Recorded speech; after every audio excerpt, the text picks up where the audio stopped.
Welcome to The Winner's Voice, where timeless books inspire powerful minds and lasting success. Today, we begin Pushing to the Front by Orison Swett Marden, a classic work filled with powerful ideas on mindset, growth, and success. This is Part 4. Let's begin. Chapter 15. What a good appearance will do. Let thy attire be comely but not costly. Livy.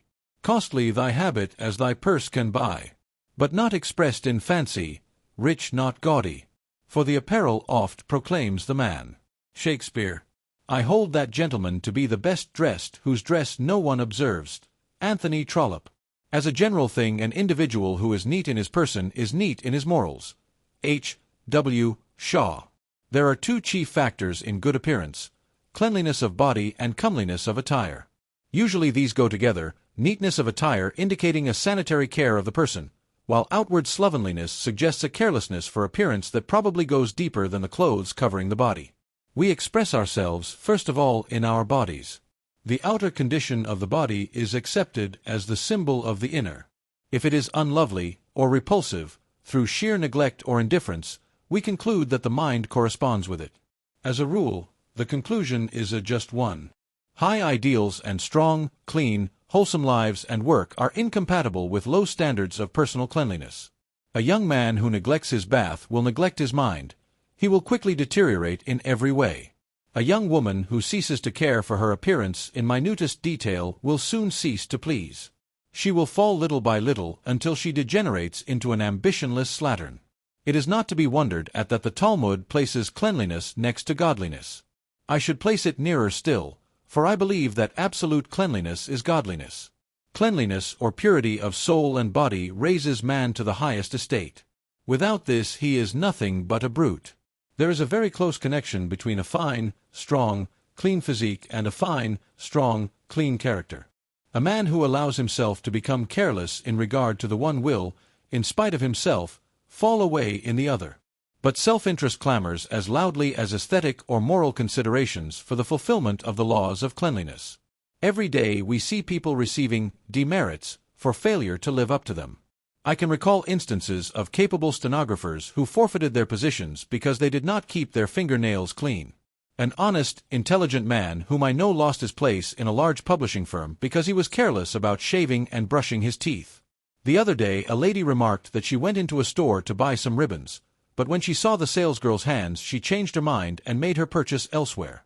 Dainty ribbons, she said, could not be handled by such soiled fingers without losing some of their freshness. Of course, it will not be long until that girl's employer will discover that she is not advancing his business, and then, well, the law will work inexorably. The first point to be emphasized in the making of a good appearance is the necessity of frequent bathing. A daily bath ensures a clean, wholesome condition of the skin, without which health is impossible. Next in importance to the bath is the proper care of the hair, the hands, and the teeth. This requires little more than a small amount of time and the use of soap and water. The hair, of course, should be combed and brushed regularly every day.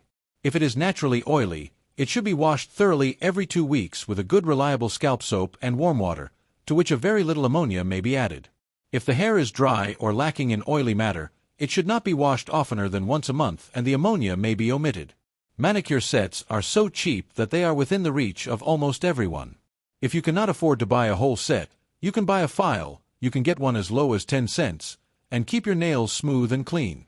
Keeping the teeth in good condition is a very simple matter, yet perhaps more people sin in this particular point of cleanliness than in any other. I know young men, and young women, too, who dress very well and seem to take considerable pride in their personal appearance, yet neglect their teeth. They do not realize that there could hardly be a worse blot on one's appearance than dirty or decaying teeth, or the absence of one or two in front. Nothing can be more offensive in man or woman than a foul breath, and no one can have neglected teeth without reaping this consequence. We all know how disagreeable it is to be anywhere near a person whose breath is bad. It is positively disgusting. No employer wants a clerk, or stenographer, or other employee about him who contaminates the atmosphere. Nor does he, if he is at all particular, want one whose appearance is marred by a lack of 1 or 2 front teeth. Many an applicant has been denied the position he sought because of bad teeth. For those who have to make their way in the world, the best counsel on the subject of clothes may be summed up in this short sentence: Let thy attire be comely, but not costly. Simplicity in dress is its greatest charm, and in these days, when there is such an infinite variety of tasteful but inexpensive fabrics to choose from, the majority can afford to be well dressed. But no one need blush for a shabby suit, if circumstances prevent his having a better one. You will be more respected by yourself and everyone else with an old coat on your back that has been paid for than a new one that has not. It is not the shabbiness that is unavoidable, but the slovenliness that is avoidable, that the world frowns upon. No one, no matter how poor he may be, will be excused for wearing a dirty coat, a crumpled collar, or muddy shoes. If you are dressed according to your means, no matter how poorly, you are appropriately dressed. The consciousness of making the best appearance you possibly can, of always being scrupulously neat and clean, and of maintaining your self-respect and integrity at all costs, will sustain you under the most adverse circumstances, and give you a dignity, strength, and magnetic forcefulness that will command the respect and admiration of others. Herbert H. Vreeland, who rose in a short time from a section hand on the Long Island Railroad to the presidency of all the surface railways in New York City, should be a practical authority on this subject. In the course of an address on how to attain success, he said, "Clothes don't make the man, but good clothes have got many a man a good job.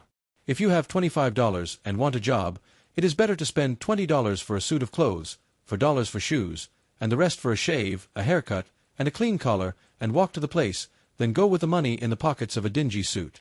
John Wanamaker. Most large business houses make it a rule not to employ anyone who looks seedy or slovenly, or who does not make a good appearance when he applies for a position.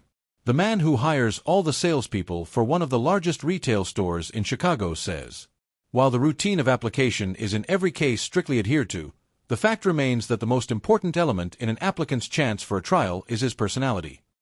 It does not matter how much merit or ability an applicant for a position may possess, he cannot afford to be careless of his personal appearance. Diamonds in the rough of infinitely greater value than the polished glass of some of those who get positions may, occasionally, be rejected.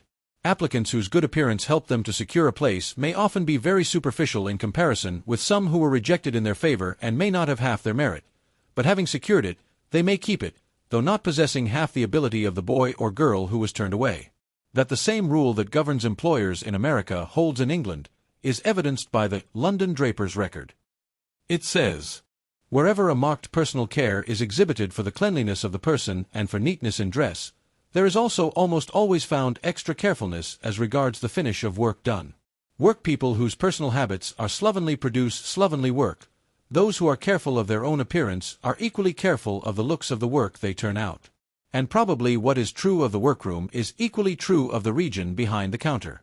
Is it not a fact that the smart saleswoman is usually rather particular about her dress, is averse to wearing dingy collars, frayed cuffs, and faded ties? The truth of the matter seems to be that extra care as regards personal habits and general appearance is, as a rule, indicative of a certain alertness of mind, which shows itself antagonistic to slovenliness of all kinds.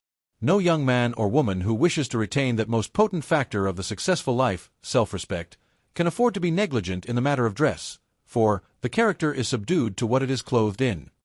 As the consciousness of being well-dressed tends to grace and ease of manner, so shabby, ill-fitting, or soiled attire makes one feel awkward and constrained, lacking in dignity and importance. Our clothes unmistakably affect our feelings and self-respect, as anyone knows who has experienced the sensation, and who has not, that comes from being attired in new and becoming raiment. Poor, ill-fitting, or soiled garments are detrimental to morals and manners. The consciousness of clean linen, says Elizabeth Stuart Phelps, is in and of itself a source of moral strength, second only to that of a clean conscience. A well-ironed collar or a fresh glove has carried many a man through an emergency in which a wrinkle or a rip would have defeated him. The importance of attending to little details, the perfection of which really constitutes the well-dressed man or woman, is well illustrated by this story of a young woman's failure to secure a desirable position. One of those large-souled women of wealth, in which our generation is rich, had established an industrial school for girls in which they received a good English education and were trained to be self-supporting. She needed the services of a superintendent and teacher, and considered herself fortunate when the trustees of the institution recommended to her a young woman whose tact, knowledge, perfect manners, and general fitness for the position they extolled in the highest terms. The young woman was invited by the founder of the school to call on her at once. Apparently, she possessed all the required qualifications, And yet, without assigning any reason, Mrs. V absolutely refused to give her a trial. Long afterward, when questioned by a friend as to the cause of her seemingly inexplicable conduct in refusing to engage so competent a teacher, she replied, "It was a trifle, but a trifle in which, as in an Egyptian hieroglyphic, lay a volume of meaning." The young woman came to me fashionably and expensively dressed, but with torn and soiled gloves, and half of the buttons off her shoes. A slovenly woman is not a fit guide for any young girl. Probably the applicant never knew why she did not obtain the position, for she was undoubtedly well qualified to fill it in every respect, except in this seemingly unimportant matter of attention to the little details of dress. From every point of view, it pays well to dress well. The knowledge that we are becomingly clothed acts like a mental tonic. Very few men or women are so strong and so perfectly poised as to be unaffected by their surroundings.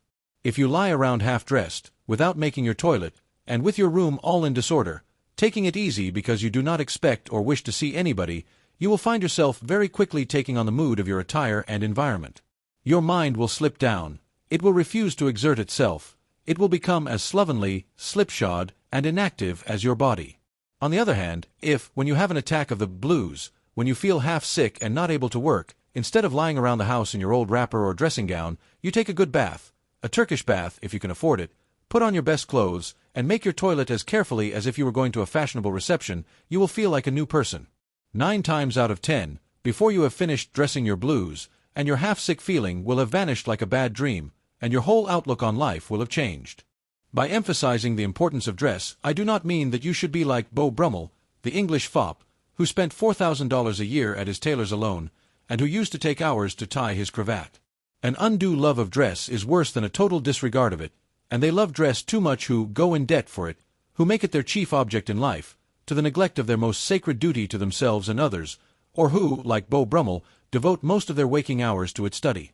But I do claim, in view of its effect on ourselves and on those with whom we come in contact, that it is a duty, as well as the truest economy, to dress as well and becomingly as our position requires and our means will allow. Many young men and women make the mistake of thinking that well-dressed necessarily means being expensively dressed, and, with this erroneous idea in mind, they fall into as great a pitfall as those who think clothes are of no importance. They devote the time that should be given to the culture of head and heart to studying their toilets, and planning how they can buy, out of their limited salaries, this or that expensive hat, or tie or coat, which they see exhibited in some fashionable store. If they cannot by any possibility afford the coveted article, they buy some cheap, tawdry imitation, the effect of which is only to make them look ridiculous. Young men of this stamp wear cheap rings, vermilion-tinted ties, and broad checks, and almost invariably they occupy cheap positions.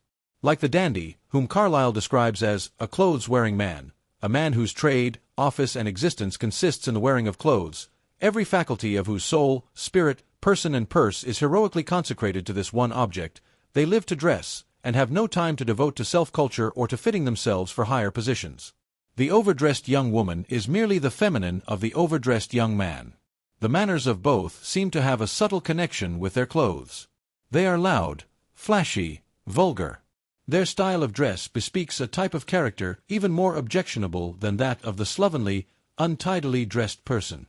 The world accepts the truth announced by Shakespeare that the apparel oft proclaims the man, and the man and the woman, too, are frequently condemned by the very garb which they think makes them so irresistible. At first sight, it may seem hasty or superficial to judge men or women by their clothes, but experience has proved, again and again, that they do, as a rule, measure the sense and self-respect of the wearer, and aspirants to success should be as careful in choosing their dress as their companions, for the old adage, "Tell me thy company, and I will tell thee what thou art," is offset by this wise saying of some philosopher of the commonplace, "Show me all the dresses a woman has worn in the course of her life, and I will write you her biography." How exquisitely absurd it is, says Sydney Smith, to teach a girl that beauty is of no value, dress of no use. Beauty is of value. Her whole prospect and happiness in life may often depend upon a new gown or a becoming bonnet. If she has 5 grains of common sense, she will find this out. The great thing is to teach her their proper value. It is true that clothes do not make the man, but they have a much larger influence on man's life than we are wont to attribute to them. Prentice Mulford declares dress to be one of the avenues for the spiritualization of the race.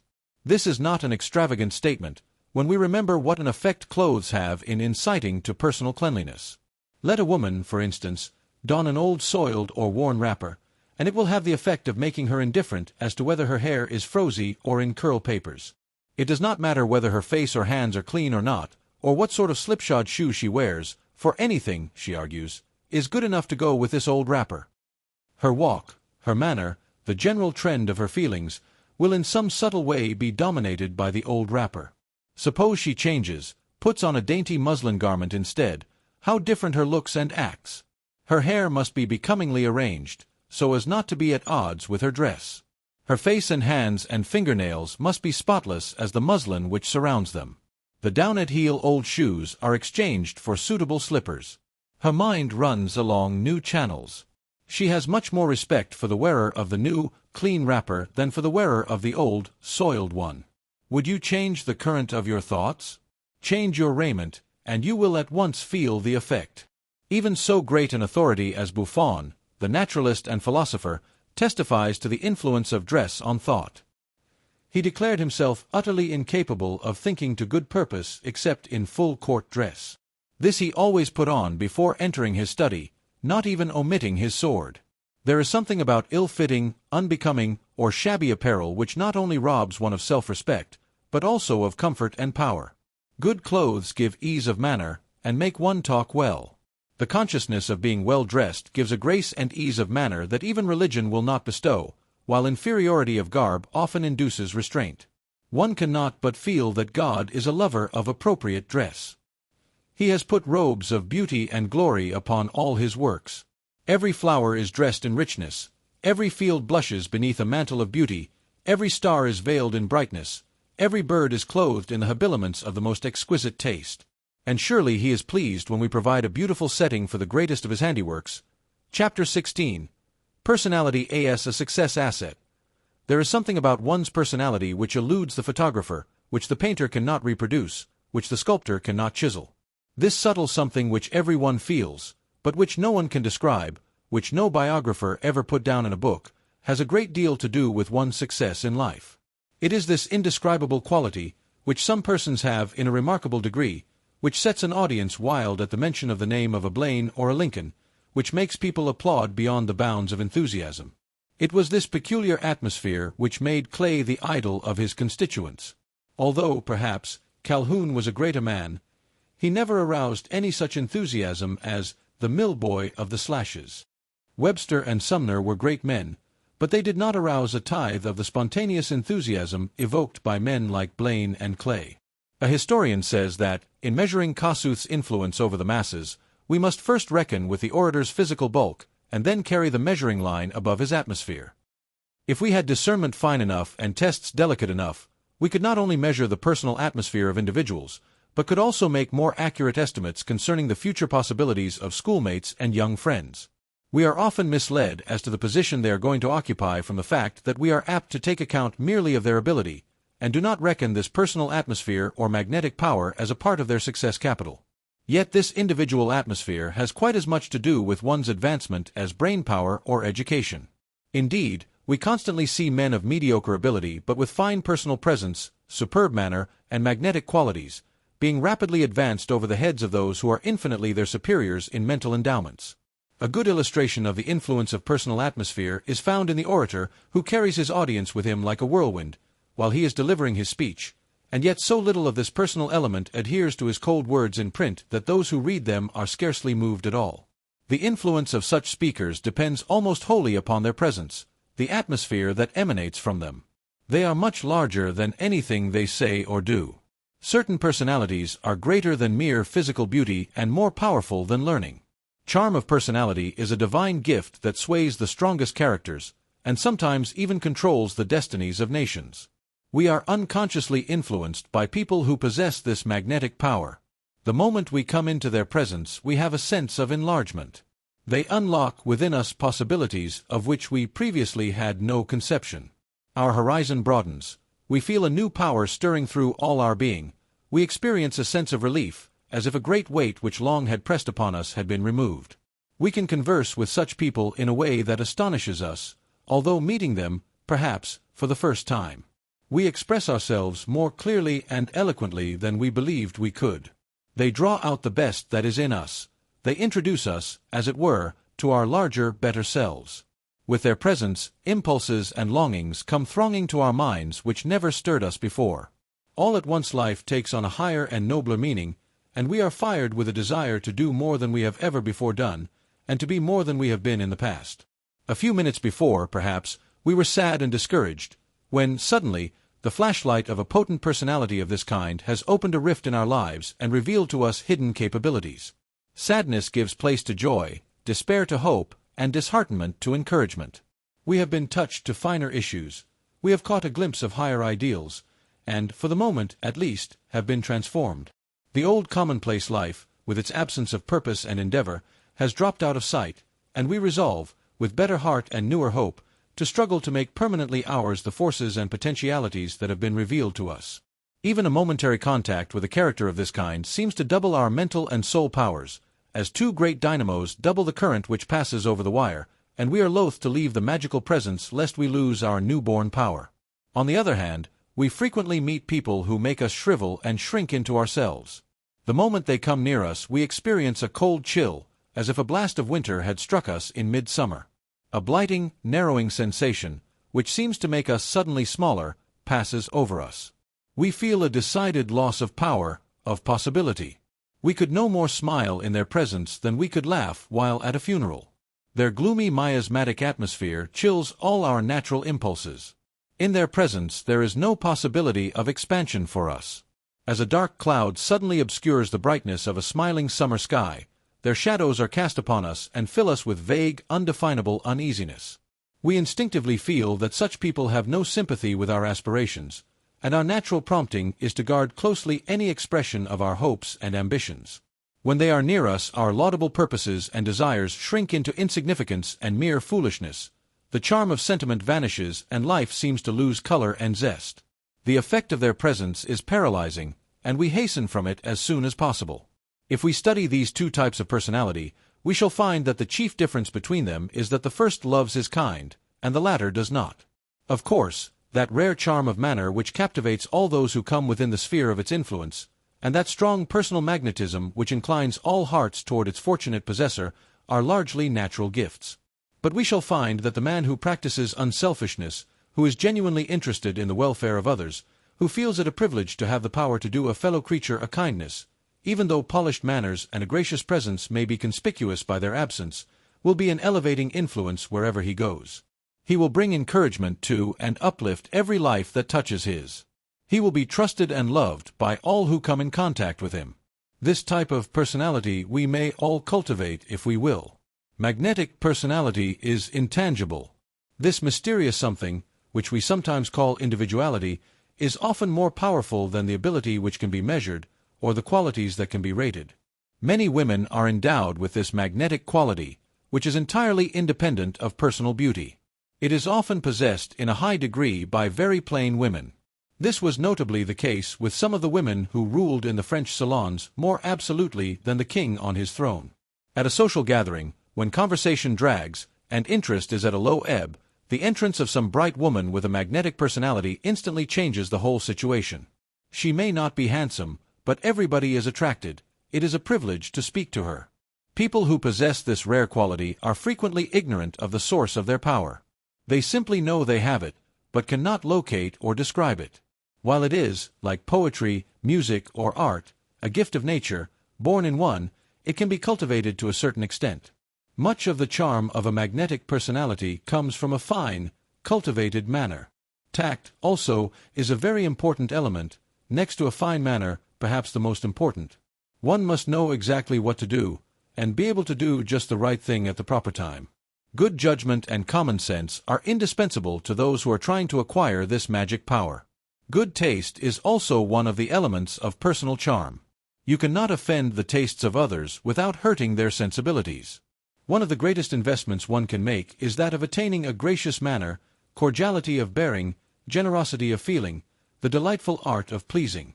It is infinitely better than money capital, for all doors fly open to sunny, pleasing personalities. They are more than welcome, they are sought for everywhere. Many a youth owes his promotion or his first start in life to the disposition to be accommodating, to help along wherever he could. This was one of Lincoln's chief characteristics. He had a passion for helping people, for making himself agreeable under all circumstances. Mr. Herndon, his law partner, says, when the Rutledge Tavern, where Lincoln boarded, was crowded, he would often give up his bed and sleep on the counter in his store with a roll of calico for his pillow. Somehow everybody in trouble turned to him for help. This generous desire to assist others and to return kindnesses especially endeared Lincoln to the people. The power to please is a tremendous asset. What can be more valuable than a personality which always attracts, never repels? It is not only valuable in business, but also in every field of life. It makes statesmen and politicians, it brings clients to the lawyer, and patients to the physician. It is worth everything to the clergyman. No matter what career you enter, you cannot overestimate the importance of cultivating that charm of manner, those personal qualities, which attract people to you. They will take the place of capital or influence. They are often a substitute for a large amount of hard work. Some men attract business, customers, clients, patients, as naturally as magnets attract particles of steel. Everything seems to point their way, for the same reason that the steel particles point toward the magnet, because they are attracted. Such men are business magnets. Business moves toward them, even when they do not apparently make half so much effort to get it as the less successful. Their friends call them lucky dogs. But if we analyze these men closely, we find that they have attractive qualities. There is usually some charm of personality about them that wins all hearts. Many successful business and professional men would be surprised, if they should analyze their success, to find what a large percentage of it is due to their habitual courtesy and other popular qualities. Had it not been for these, their sagacity, long-headedness, and business training would not, perhaps, have amounted to half so much. For no matter how able a man may be, if his coarse, rude manners drive away clients, patients, or customers, if his personality repels, he will always be placed at a disadvantage. It pays to cultivate popularity. It doubles success possibilities, develops manhood, and builds up character. To be popular, one must strangle selfishness, he must keep back his bad tendencies, he must be polite, gentlemanly, agreeable, and companionable. In trying to be popular, he is on the road to success and happiness as well. The ability to cultivate friends is a powerful aid to success. It is capital which will stand by one when panics come, when banks fail, when business concerns go to the wall. How many men have been able to start again after having everything swept away by fire or flood, or some other disaster, just because they had cultivated popular qualities, because they had learned the art of being agreeable, of making friends and holding them with hooks of steel? People are influenced powerfully by their friendships, by their likes and dislikes, and a popular business or professional man has every advantage in the world over a cold, indifferent man, for customers, clients, or patients will flock to him. Cultivate the art of being agreeable. It will help you to self-expression as nothing else will. It will call out your success qualities. It will broaden your sympathies. It is difficult to conceive of any more delightful birthright than to be born with this personal charm, and yet it is comparatively easy to cultivate, because it is made up of so many other qualities, all of which are cultivatable. I never knew a thoroughly unselfish person who was not an attractive person. No person who is always thinking of himself and trying to figure out how he can get some advantage from everybody else will ever be attractive. We are naturally disgusted with people who are trying to get everything for themselves and never think of anybody else. The secret of pleasing is in being pleasant yourself, in being interesting. If you would be agreeable, you must be magnanimous. The narrow, stingy soul is not lovable. People shrink from such a character. There must be heartiness in the expression, in the smile, in the handshake, in the cordiality, which is unmistakable. The hardest natures cannot resist these qualities any more than the eyes can resist the sun. If you radiate sweetness and light, people will love to get near you, for we are all looking for the sunlight, trying to get away from the shadows. It is unfortunate that these things are not taught more in the home and in the school, for our success and happiness depend largely upon them. Many of us are no better than uneducated heathens. We may know enough, but we give ourselves out stingily and we live narrow and reserved lives, when we should be broad, generous, sympathetic, and magnanimous. Popular people, those with great personal charm, take infinite pains to cultivate all the little graces and qualities which go to make up popularity. If people who are naturally unsocial would only spend as much time and take as much pains as people who are social favorites in making themselves popular, they would accomplish wonders. Everybody is attracted by lovable qualities and is repelled by the unlovely wherever found. The whole principle of an attractive personality lives in this sentence. A fine manner pleases, a coarse, brutal manner repels. We cannot help being attracted to one who is always trying to help us, who gives us his sympathy, who is always trying to make us comfortable and to give us every advantage he can.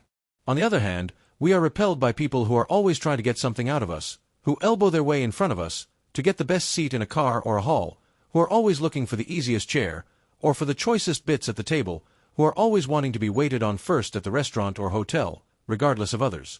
The ability to bring the best that is in you to the man you are trying to reach, to make a good impression at the very first meeting, to approach a prospective customer as though you had known him for years without offending his taste, without raising the least prejudice, but getting his sympathy and goodwill, is a great accomplishment, and this is what commands a great salary.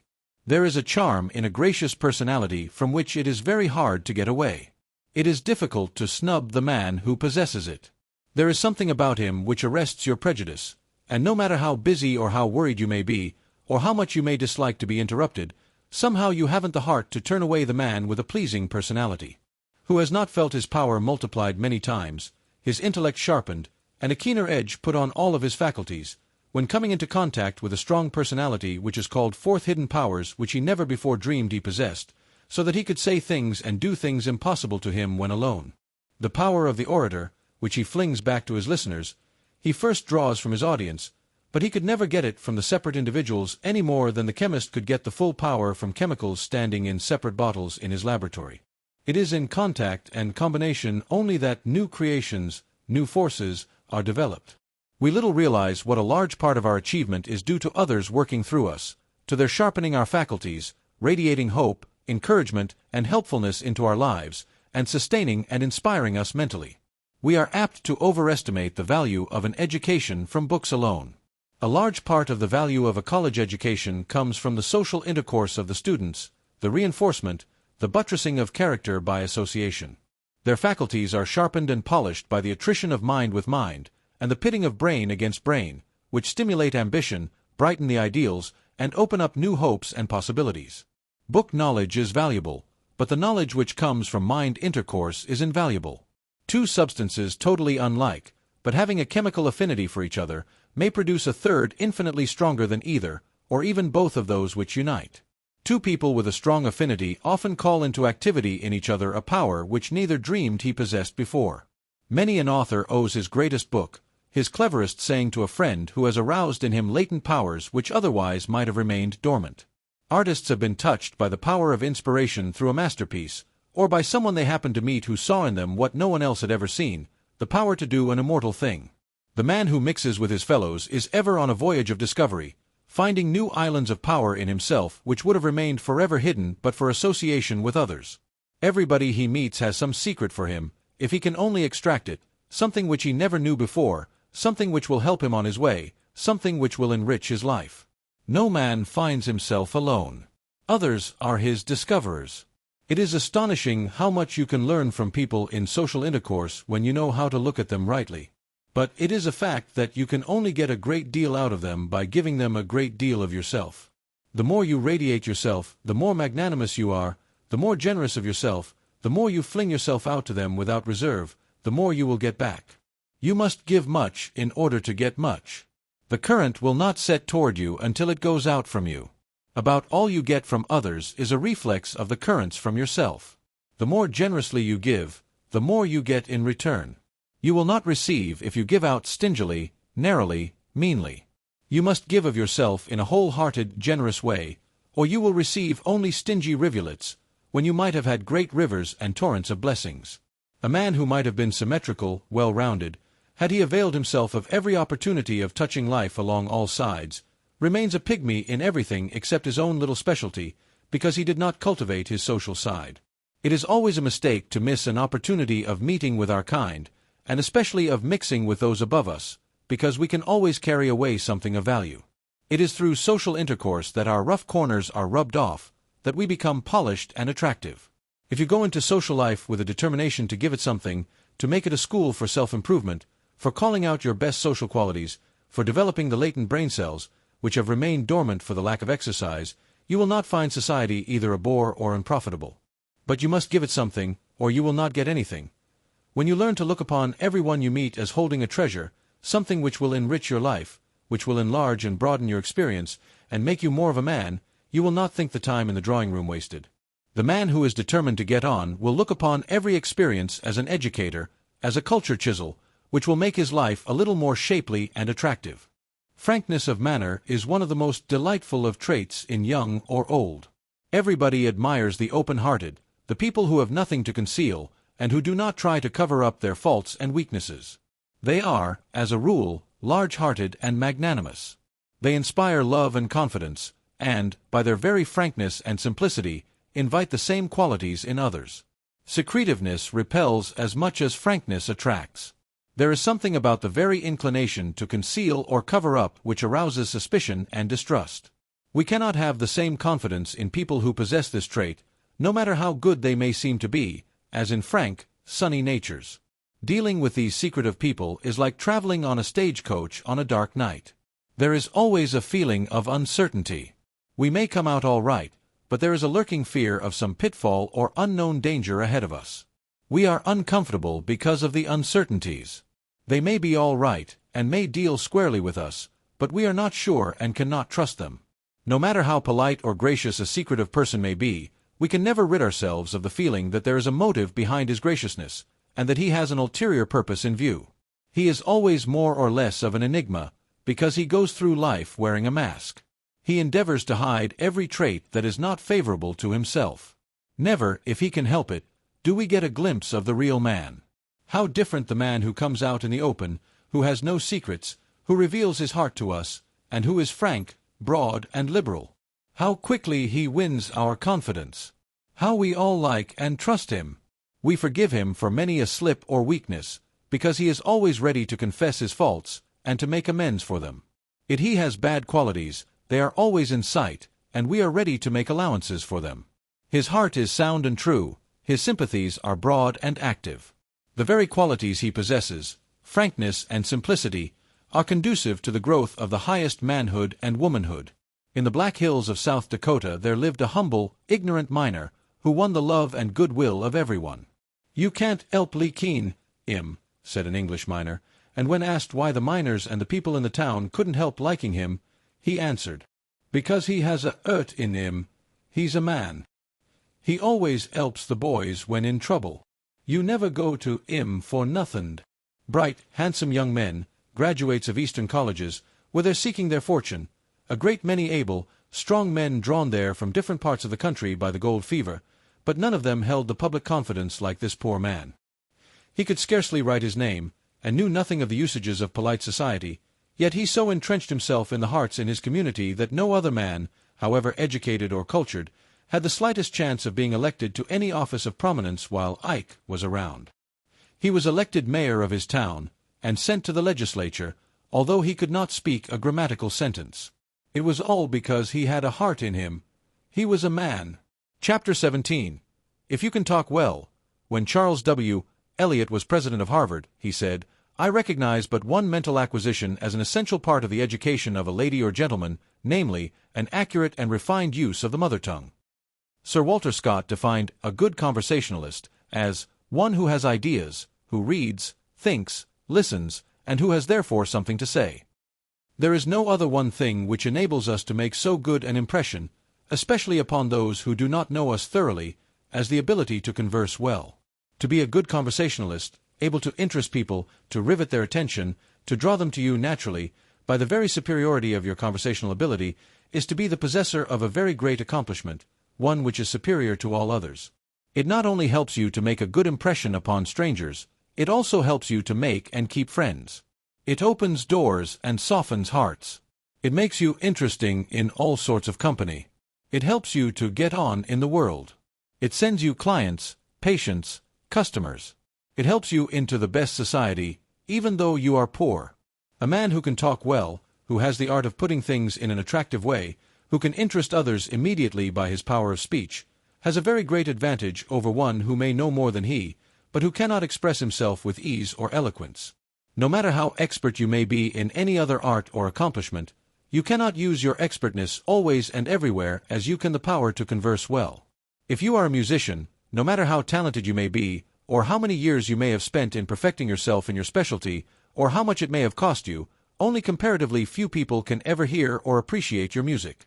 You may be a fine singer, and yet travel around the world without having an opportunity of showing your accomplishment, or without anyone guessing your specialty. But wherever you go and in whatever society you are, no matter what your station in life may be, you talk. You may be a painter, you may have spent years with great masters, and yet, unless you have very marked ability so that your pictures are hung in the salons or in the great art galleries, comparatively few people will ever see them. But if you are an artist in conversation, everyone who comes in contact with you will see your life picture, which you have been painting ever since you began to talk. Everyone knows whether you are an artist or a bungler. In fact, you may have a great many accomplishments which people occasionally see or enjoy, and you may have a very beautiful home and a lot of property which comparatively few people ever know about. But if you are a good converser, everyone with whom you talk will feel the influence of your skill and charm. A noted society leader, who has been very successful in the launching of debutantes in society, always gives this advice to her protégés: talk, talk. It does not matter much what you say, but chatter away lightly and gaily. Nothing embarrasses and bores the average man so much as a girl who has to be entertained. There is a helpful suggestion in this advice. The way to learn to talk is to talk. The temptation for people who are unaccustomed to society and who feel diffident is to say nothing themselves and listen to what others say. Good talkers are always sought after in society. Everybody wants to invite Mrs. So-and-so to dinners or receptions because she is such a good talker. She entertains. She may have many defects, but people enjoy her society because she can talk well. Conversation, if used as an educator, is a tremendous power developer, but talking without thinking, without an effort to express oneself with clearness, conciseness, or efficiency, mere chattering, or gossiping, the average society small talk, will never get hold of the best thing in a man. It lies too deep for such superficial effort.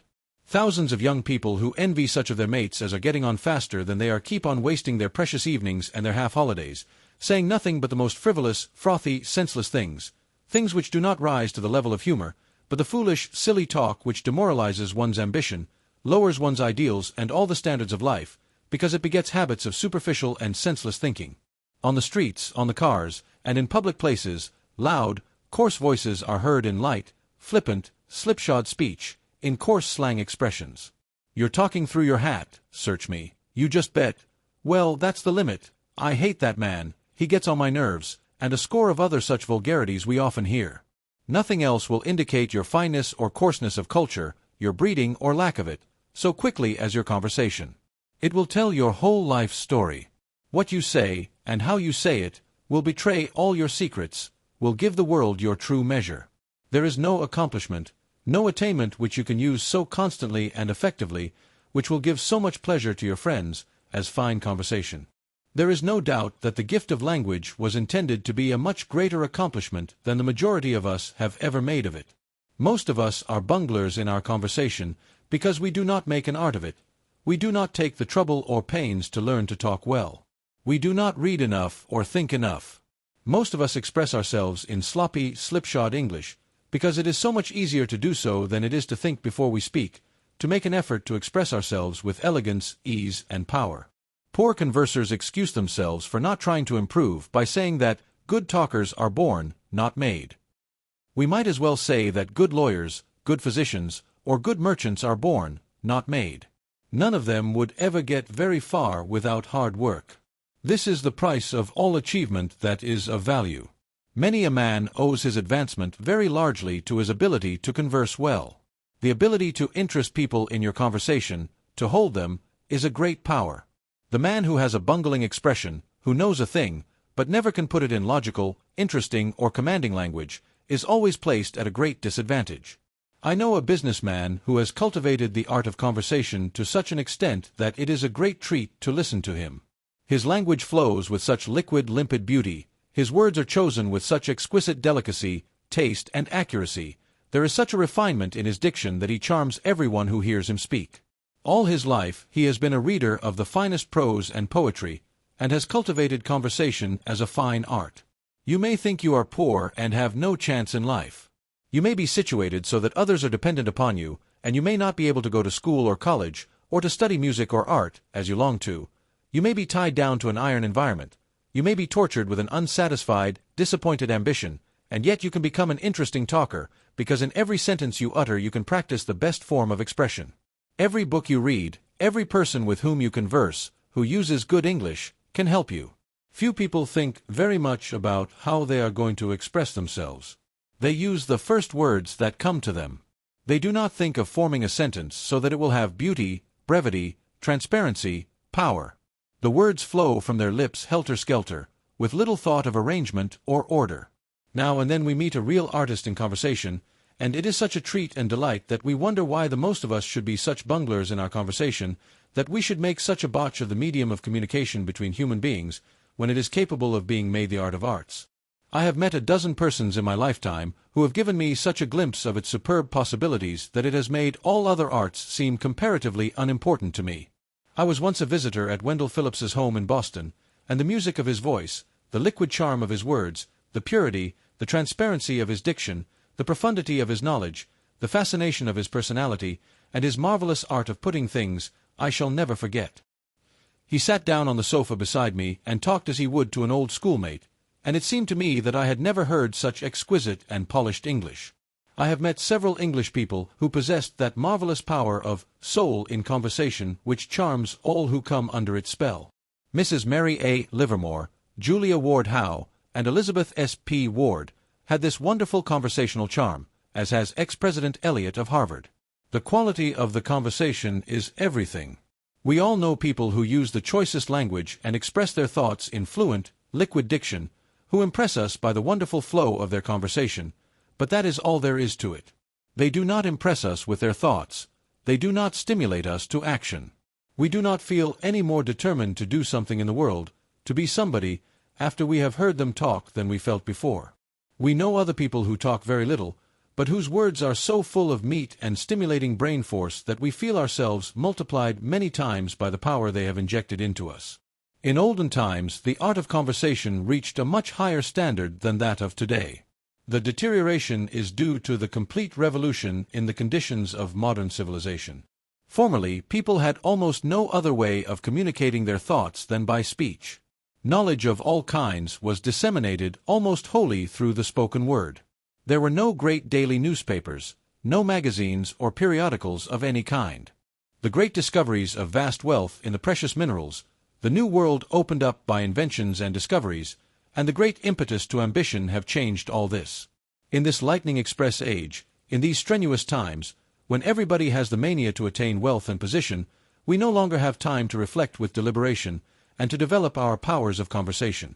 In these great newspaper and periodical days, when everybody can get for 1 or a few cents the news and information which it has cost thousands of dollars to collect, everybody sits behind the morning sheet or is buried in a book or magazine.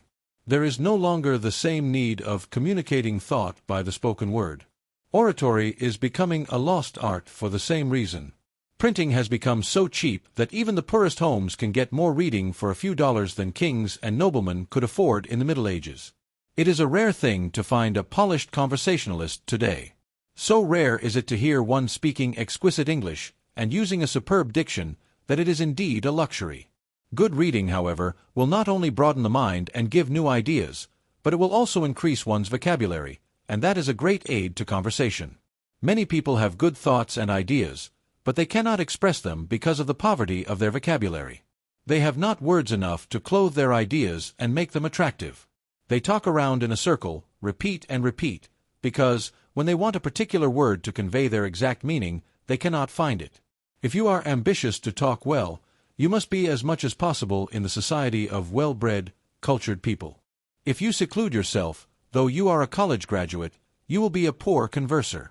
We all sympathize with people, especially the timid and shy, who have that awful feeling of repression and stifling of thought when they make an effort to say something and cannot. Timid young people often suffer keenly in this way in attempting to declaim at school or college. But many a great orator went through the same sort of experience when he first attempted to speak in public and was often deeply humiliated by his blunders and failures. There is no other way, however, to become an orator or a good conversationalist than by constantly trying to express oneself efficiently and elegantly.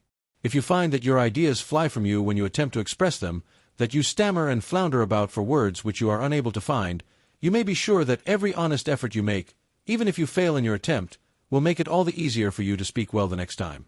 It is remarkable, if one keeps on trying, how quickly he will conquer his awkwardness and self-consciousness, and will gain ease of manner and facility of expression. Everywhere we see people placed at a tremendous disadvantage because they have never learned the art of putting their ideas into interesting, telling language. We see brainy men at public gatherings, when momentous questions are being discussed, sit silent, unable to tell what they know, when they are infinitely better informed than those who are making a great deal of display of oratory or smooth talk. People with a lot of ability, who know a great deal, often appear like a set of dummies in company, while some superficial, shallow-brained person holds the attention of those present simply because he can tell what he knows in an interesting way. They are constantly humiliated and embarrassed when away from those who happen to know their real worth, because they cannot carry on an intelligent conversation upon any topic. There are hundreds of these silent people at our national capital, many of them wives of husbands who have suddenly and unexpectedly come into political prominence. Many people, and this is especially true of scholars, seem to think that the great desideratum in life is to get as much valuable information into the head as possible. But it is just as important to know how to give out knowledge in a palatable manner as to acquire it. You may be a profound scholar, you may be well read in history and in politics, you may be wonderfully well posted in science, literature, and art, and yet, if your knowledge is locked up within you, you will always be placed at a great disadvantage. Locked-up ability may give the individual some satisfaction, but it must be exhibited, expressed in some attractive way, before the world will appreciate it or give credit for it. It does not matter how valuable the rough diamond may be, no explaining, no describing its marvels of beauty within, and its great value, would avail. Nobody would appreciate it until it was ground and polished and the light let into its depths to reveal its hidden brilliancy. Conversation is to the man what the cutting of the diamond is to the stone. The grinding does not add anything to the diamond. It merely reveals its wealth. How little parents realize the harm they are doing their children by allowing them to grow up ignorant of or indifferent to the marvelous possibilities in the art of conversation.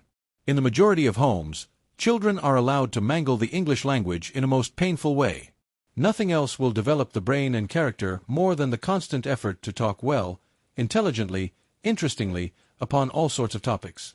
There is a splendid discipline in the constant effort to express one's thoughts in clear language and in an interesting manner. We know people who are such superb conversers that no one would ever dream that they have not had the advantages of the higher schools.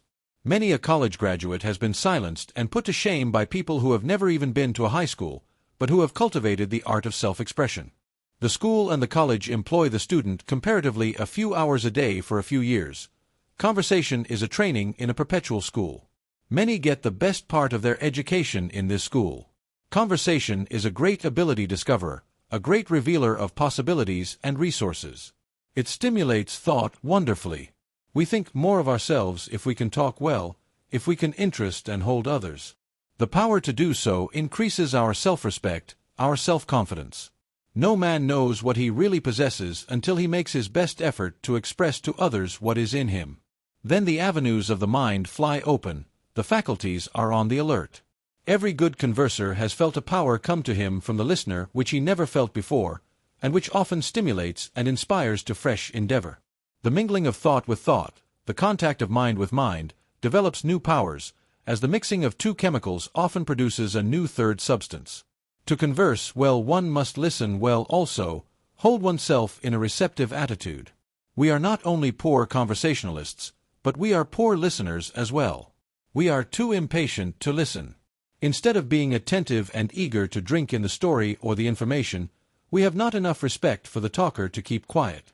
We look about impatiently, perhaps snap our watch, play a tattoo with our fingers on a chair or a table, hitch about as if we were bored and were anxious to get away, and interrupt the speaker before he reaches his conclusion.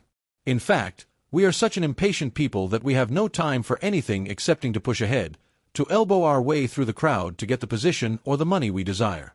Our life is feverish and unnatural.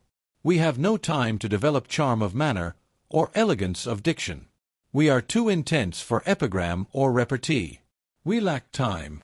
Nervous impatience is a conspicuous characteristic of the American people. Everything bores us which does not bring us more business, or more money, or which does not help us to attain the position for which we are striving. Instead of enjoying our friends, we are inclined to look upon them as so many rungs in a ladder, and to value them in proportion as they furnish readers for our books, send us patients, clients, customers, or show their ability to give us a boost for political position. Before these days of hurry and drive, before this age of excitement, it was considered one of the greatest luxuries possible to be a listener in a group surrounding an intelligent talker.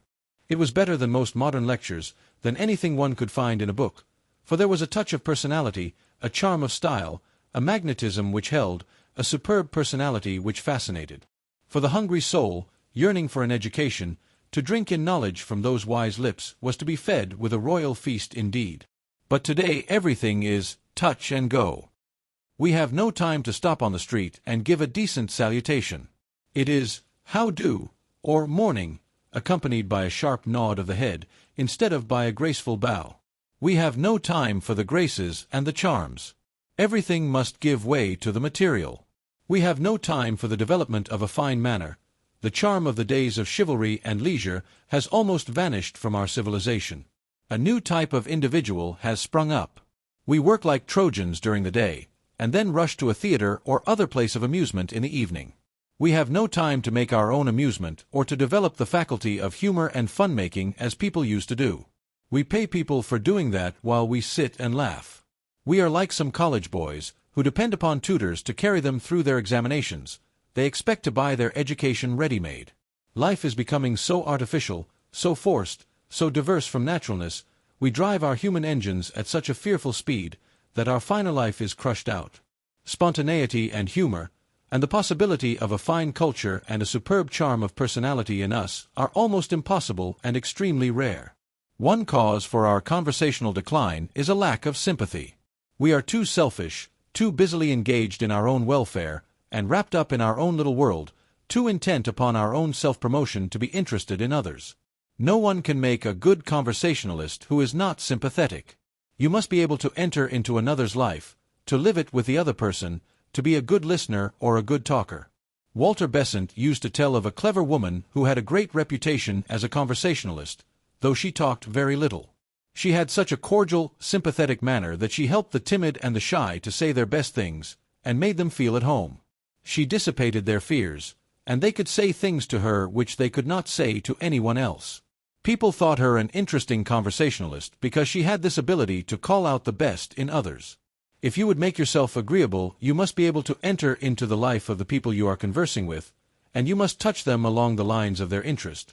No matter how much you may know about a subject, if it does not happen to interest those to whom you are talking, your efforts will be largely lost. It is pitiable, sometimes, to see men standing around at the average reception or club gathering, dumb, almost helpless, and powerless to enter heartily into the conversation because they are in a subjective mood. They are thinking business, thinking how they can get on a little faster, get more business, more clients, more patients, or more readers for their books, or a better house to live in, how they can make more show. They do not enter heartily into the lives of others, or abandon themselves to the occasion enough to make good talkers.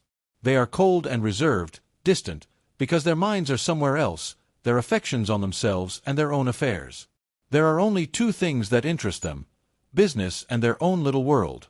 If you talk about these things, they are interested at once, but they do not care a snap about your affairs, how you get on, or what your ambition is, or how they can help you. Our conversation will never reach a high standard while we live in such a feverish, selfish, and unsympathetic state. Great conversationalists have always been very tactful, interesting without offending. It does not do to stab people if you would interest them, nor to drag out their family skeletons. Some people have the peculiar quality of touching the best that is in us, others stir up the bad. Every time they come into our presence they irritate us. Others allay all that is disagreeable. They never touch our sensitive spots, and they call out all that is spontaneous and sweet and beautiful. Lincoln was master of the art of making himself interesting to everybody he met. He put people at ease with his stories and jokes, and made them feel so completely at home in his presence that they opened up their mental treasures to him without reserve.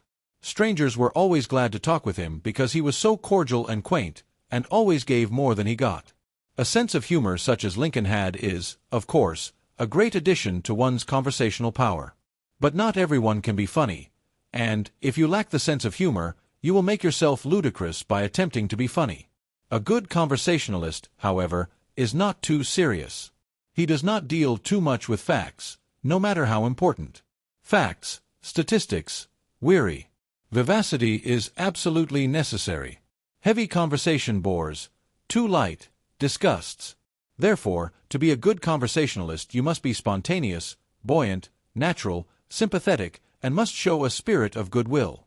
You must feel a spirit of helpfulness, and must enter heart and soul into things which interest others. You must get the attention of people and hold it by interesting them, and you can only interest them by a warm sympathy, a real friendly sympathy. If you are cold, distant, and unsympathetic you cannot hold their attention. You must be broad, tolerant.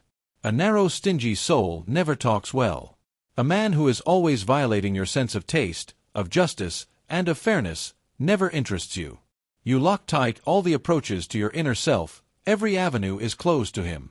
Your magnetism and your helpfulness are thus cut off, and the conversation is perfunctory, mechanical, and without life or feeling. You must bring your listener close to you, must open your heart wide, and exhibit a broad free nature and an open mind.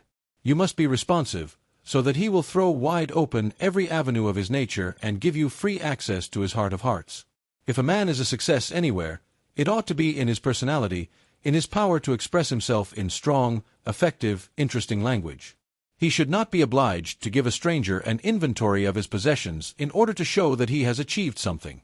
A greater wealth should flow from his lips, and express itself in his manner. No amount of natural ability or education or good clothes, no amount of money, will make you appear well if you use poor English. Chapter 18. A fortune in good manners. Give a boy address and accomplishments, and you give him the mastery of palaces and fortunes wherever he goes. He has not the trouble of earning or owning them, they solicit him to enter and possess. Emerson. With hat in hand, one gets on in the world. German proverb. What thou wilt, thou must rather enforce it with thy smile, than hew to it with thy sword. Shakespeare. Politeness has been compared to an air cushion, which, although there is apparently nothing in it, eases our jolts wonderfully. George L. Carey. Birth's good, but breedin's bettered. Scotch proverb. Conduct is 3/4 of life. Matthew Arnold. Why the deuce de old is it down like that?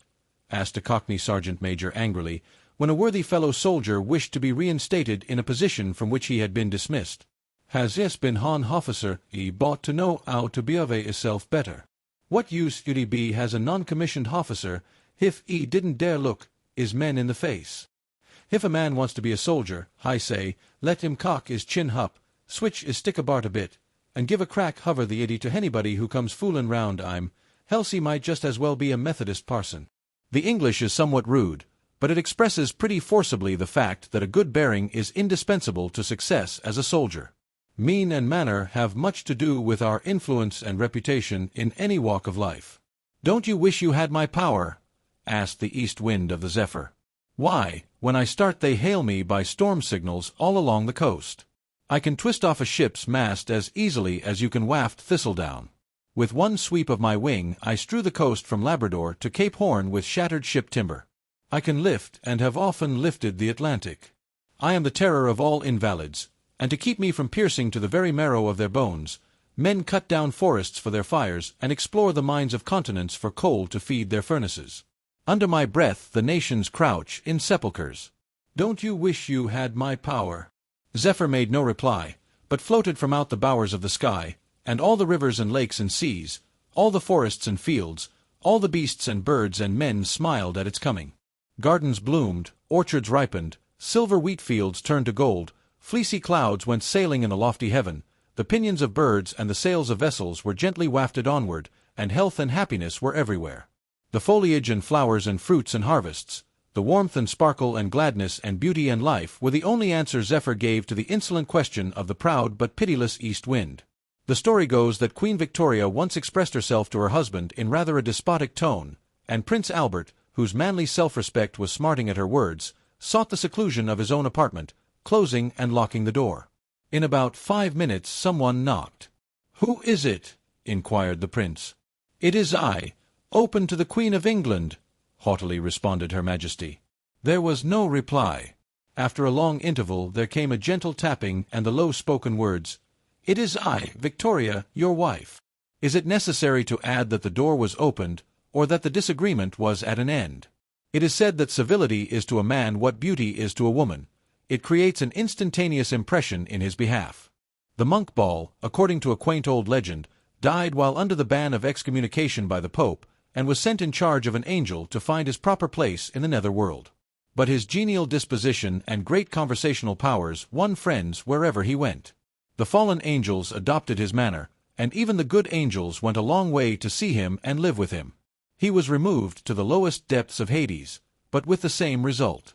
His inborn politeness and kindness of heart were irresistible, and he seemed to change the hell into a heaven. At length the angel returned with the monk, saying that no place could be found in which to punish him. He still remained the same Ball. So his sentence was revoked, and he was sent to heaven and canonized as a saint.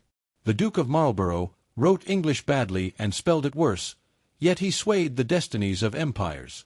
The charm of his manner was irresistible and influenced all Europe. His fascinating smile and winning speech disarmed the fiercest hatred and made friends of the bitterest enemies. A gentleman took his daughter of 16 to Richmond to witness the trial of his bitter personal enemy, Aaron Burr, whom he regarded as an arch-traitor. But she was so fascinated by Burr's charming manner that she sat with his friends. Her father took her from the courtroom and locked her up, but she was so overcome by the fine manner of the accused that she believed in his innocence and prayed for his acquittal. "To this day," said she 50 years afterwards, "I feel the magic of his wonderful deportment." Madame Récamier was so charming that when she passed around the box at the Church Saint-Roch in Paris, 20,000 francs were put into it. At the great reception to Napoleon on his return from Italy, the crowd caught sight of this fascinating woman and almost forgot to look at the great hero. "Please, madam," whispered a servant to Madame de Maintenon at dinner, "one anecdote more, for there is no roast today." She was so fascinating in manner and speech that her guests appeared to overlook all the little discomforts of life. According to Saint Beuve, the privileged circle at Coppet, after making an excursion, returned from Chaubery in 2 coaches. Those arriving in the first coach had a rueful experience to relate, a terrific thunderstorm, shocking roads, and danger and gloom to the whole company. The party in the second coach heard their story with surprise. Of thunderstorm, of steeps, of mud, of danger, they knew nothing. No, they had forgotten earth, and breathed a purer air. Such a conversation between Madame de Staël and Madame Récamier and Benjamin Constant and Schlegel. They were all in a state of delight. The intoxication of the conversation had made them insensible to all notice of weather or rough roads. "If I were queen," said Madame Tess, "I should command Madame de Staël to talk to me every day." When she had passed, as Longfellow wrote of Evangeline, it seemed like the ceasing of exquisite music. Madame de Staël was anything but beautiful, but she possessed that indefinable something before which mere conventional beauty cowers, commonplace and ashamed. Her hold upon the minds of men was wonderful. They were the creatures of her will, and she shaped careers as if she were omnipotent. Even the Emperor Napoleon feared her influence over his people so much that he destroyed her writings and banished her from France. In the words of Whittier, it could be said of her as might be said of any woman. "Our homes are cheerier for her sake, our dooryards brighter blooming, and all about the social air is sweeter for her coming." A guest for 2 weeks at the house of Arthur M. Kavanagh, MP, who was without arms or legs, was very desirous of knowing how he fed himself, but the conversation and manner of the host were so charming that the visitor was scarcely conscious of his deformity. "When Dickens entered a room," said one who knew him well, "it was like the sudden kindling of a big fire, by which every one was warmed." It is said that when Goethe entered a restaurant, people would lay down their knives and forks to admire him. Philip of Macedon, after hearing the report of Demosthenes' famous oration, said, "Had I been there, he would have persuaded me to take up arms against myself." Henry Clay was so graceful and impressive in his manner that a Pennsylvania tavern-keeper tried to induce him to get out of the stagecoach in which they were riding and make a speech to himself and his wife. "I don't think much of Choate's spread-eagle talk," said a simple-minded member of a jury that had given 5 successive verdicts to the great advocate, "but I call him a very lucky lawyer, for there was not one of those 5 cases that came before us where he wasn't on the right side." His manner as well as his logic was irresistible. When Edward Everett took a professor's chair at Harvard after 5 years of study in Europe, he was almost worshipped by the students. His manner seemed touched by that exquisite grace seldom found except in women of rare culture. His great popularity lay in a magical atmosphere which everyone felt, but no one could describe, and which never left him. A New York lady had just taken her seat in a car on a train bound for Philadelphia, when a somewhat stout man sitting just ahead of her lighted a cigar. She coughed and moved uneasily, but the hints had no effect, so she said tartly, "You probably are a foreigner, and do not know that there is a smoking car attached to the train. Smoking is not permitted here." The man made no reply, but threw his cigar from the window. What has her astonishment when the conductor told her, a moment later, that she had entered the private car of General Grant. She withdrew in confusion, but the same fine courtesy which led him to give up his cigar was shown again as he spared her the mortification of even a questioning glance, still less of a look of amusement, although she watched his dumb, immovable figure with apprehension until she reached the door. Julian Ralph, after telegraphing an account of President Arthur's fishing trip to the Thousand Islands, returned to his hotel at 2 o'clock in the morning to find all the doors locked. With 2 friends who had accompanied him, he battered at a side door to wake the servants, but what was his chagrin when the door was opened by the President of the United States. "Why, that's all right," said Mr. Arthur when Mr. Ralph asked his pardon. "You wouldn't have got in till morning if I had not come. No one is up in the house but me. I could have sent my colored boy, but he had fallen asleep and I hated to wake him." The late King Edward, when Prince of Wales, the first gentleman in Europe, invited an eminent man to dine with him. When coffee was served, the guest, to the consternation of the others, drank from his saucer. An open titter of amusement went round the table. The prince, quickly noting the cause of the untimely amusement, gravely emptied his cup into his saucer and drank after the manner of his guest. Silent and abashed, the other members of the princely household took the rebuke and did the same. Queen Victoria sent for Carlyle, who was a Scotch peasant, offering him the title of nobleman, which he declined, feeling that he had always been a nobleman in his own right. He understood so little of the manners at court that, when presented to the Queen, after speaking to her a few minutes, being tired, he said, "Let us sit down, madam," whereat the courtiers were ready to faint. But she was great enough, and gave a gesture that seated all her puppets in a moment. The Queen's courteous suspension of the rules of etiquette, and what it may have cost her, can be better understood from what an acquaintance of Carlyle said of him when he saw him for the first time. His presence, in some unaccountable manner, rasped the nerves. I expected to meet a rare being, and I left him feeling as if I had drunk sour wine, or had had an attack of seasickness. Some persons wield a scepter before which others seem to bow in glad obedience. But whence do they obtain such magic power? What is the secret of that almost hypnotic influence over people which we would give anything to possess? Courtesy is not always found in high places. Even royal courts furnish many examples of bad manners. At an entertainment given years ago by Prince Edward and the Princess of Wales, to which only the very cream of the cream of society was admitted, there was such pushing and struggling to see the princess, who was then but lately married, that, as she passed through the reception rooms, a bust of the Princess Royal was thrown from its pedestal and damaged, and the pedestal upset, and the ladies, in their eagerness to see the princess, actually stood upon it. When Catherine of Russia gave receptions to her nobles, she published the following rules of etiquette upon cards. Gentlemen will not get drunk before the feast is ended. Noblemen are forbidden to strike their wives in company. Ladies of the court must not wash out their mouths in the drinking glasses, or wipe their faces on the damask, or pick their teeth with forks. But today the nobles of Russia have no superiors in manners. Etiquette originally meant the ticket or tag tied to a bag to indicate its contents. If a bag had this ticket, it was not examined. From this the word passed to cards upon which were printed certain rules to be observed by guests. These rules were the ticket or the etiquette. To be the ticket, or, as it was sometimes expressed, to act or talk by the card, became the thing with the better classes. It was fortunate for Napoleon that he married Josephine before he was made commander-in-chief of the armies of Italy. Her fascinating manners and her wonderful powers of persuasion were more influential than the loyalty of any dozen men in France in attaching to him the adherents who would promote his interests. Josephine was to the drawing-room and the salon what Napoleon was to the field, a preeminent leader. The secret of her personality that made her the empress not only of the hearts of the Frenchmen, but also of the nations her husband conquered, has been beautifully told by herself. "There is only one occasion," she said to a friend, in which I would voluntarily use the words, "I will." Namely, when I would say, "I will that all around me be happy." It was only a glad "good morning" as she passed along the way, but it spread the morning's glory over the livelong day. A fine manner more than compensates for all the defects of nature. The most fascinating person is always the one of most winning manners, not the one of greatest physical beauty. The Greeks thought beauty was a proof of the peculiar favor of the gods, and considered that beauty only worth adorning and transmitting which was unmarred by outward manifestations of hard and haughty feeling. According to their ideal, beauty must be the expression of attractive qualities within, such as cheerfulness, benignity, contentment, charity, and love. Mirabeau was one of the ugliest men in France. It was said he had the face of a tiger pitted by smallpox, but the charm of his manner was almost irresistible. Beauty of life and character, as in art, has no sharp angles. Its lines seem continuous, so gently does curve melt into curve. It is sharp angles that keep many souls from being beautiful that are almost so.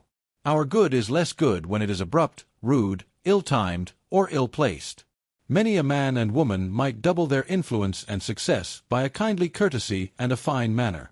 Tradition tells us that before Apelles painted his wonderful goddess of beauty which enchanted all Greece, he traveled for years observing fair women, that he might embody in his matchless Venus a combination of the loveliest found in all. So the good-mannered study, observe, and adopt all that is finest and most worthy of imitation in every cultured person they meet. "Throw a bone to a dog," said a shrewd observer, "and he will run off with it in his mouth, but with no vibration in his tail. Call the dog to you, pat him on the head, let him take the bone from your hand, and his tail will wag with gratitude. The dog recognizes the good deed and the gracious manner of doing it. Those who throw their good deeds should not expect them to be caught with a thankful smile.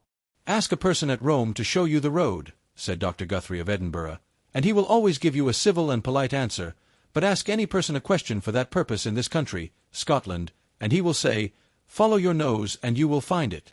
But the blame is with the upper classes, and the reason why, in this country, the lower classes are not polite is because the upper classes are not polite.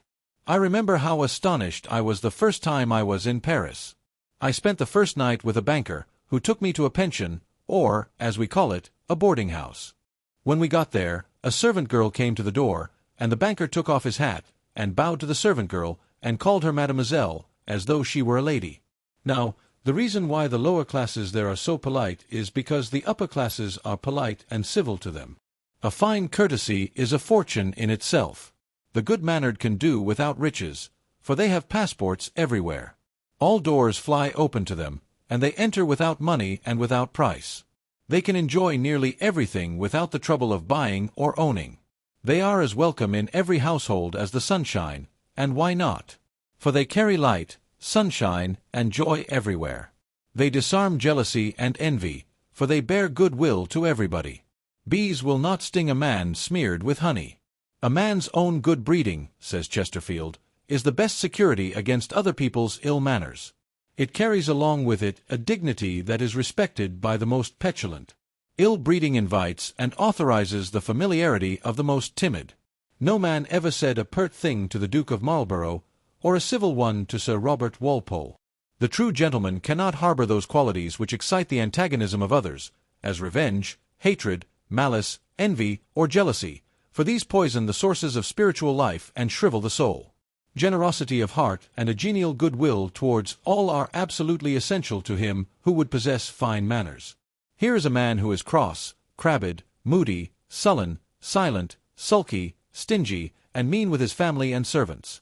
He refuses his wife a little money to buy a needed dress, and accuses her of extravagance that would ruin a millionaire. Suddenly the bell rings.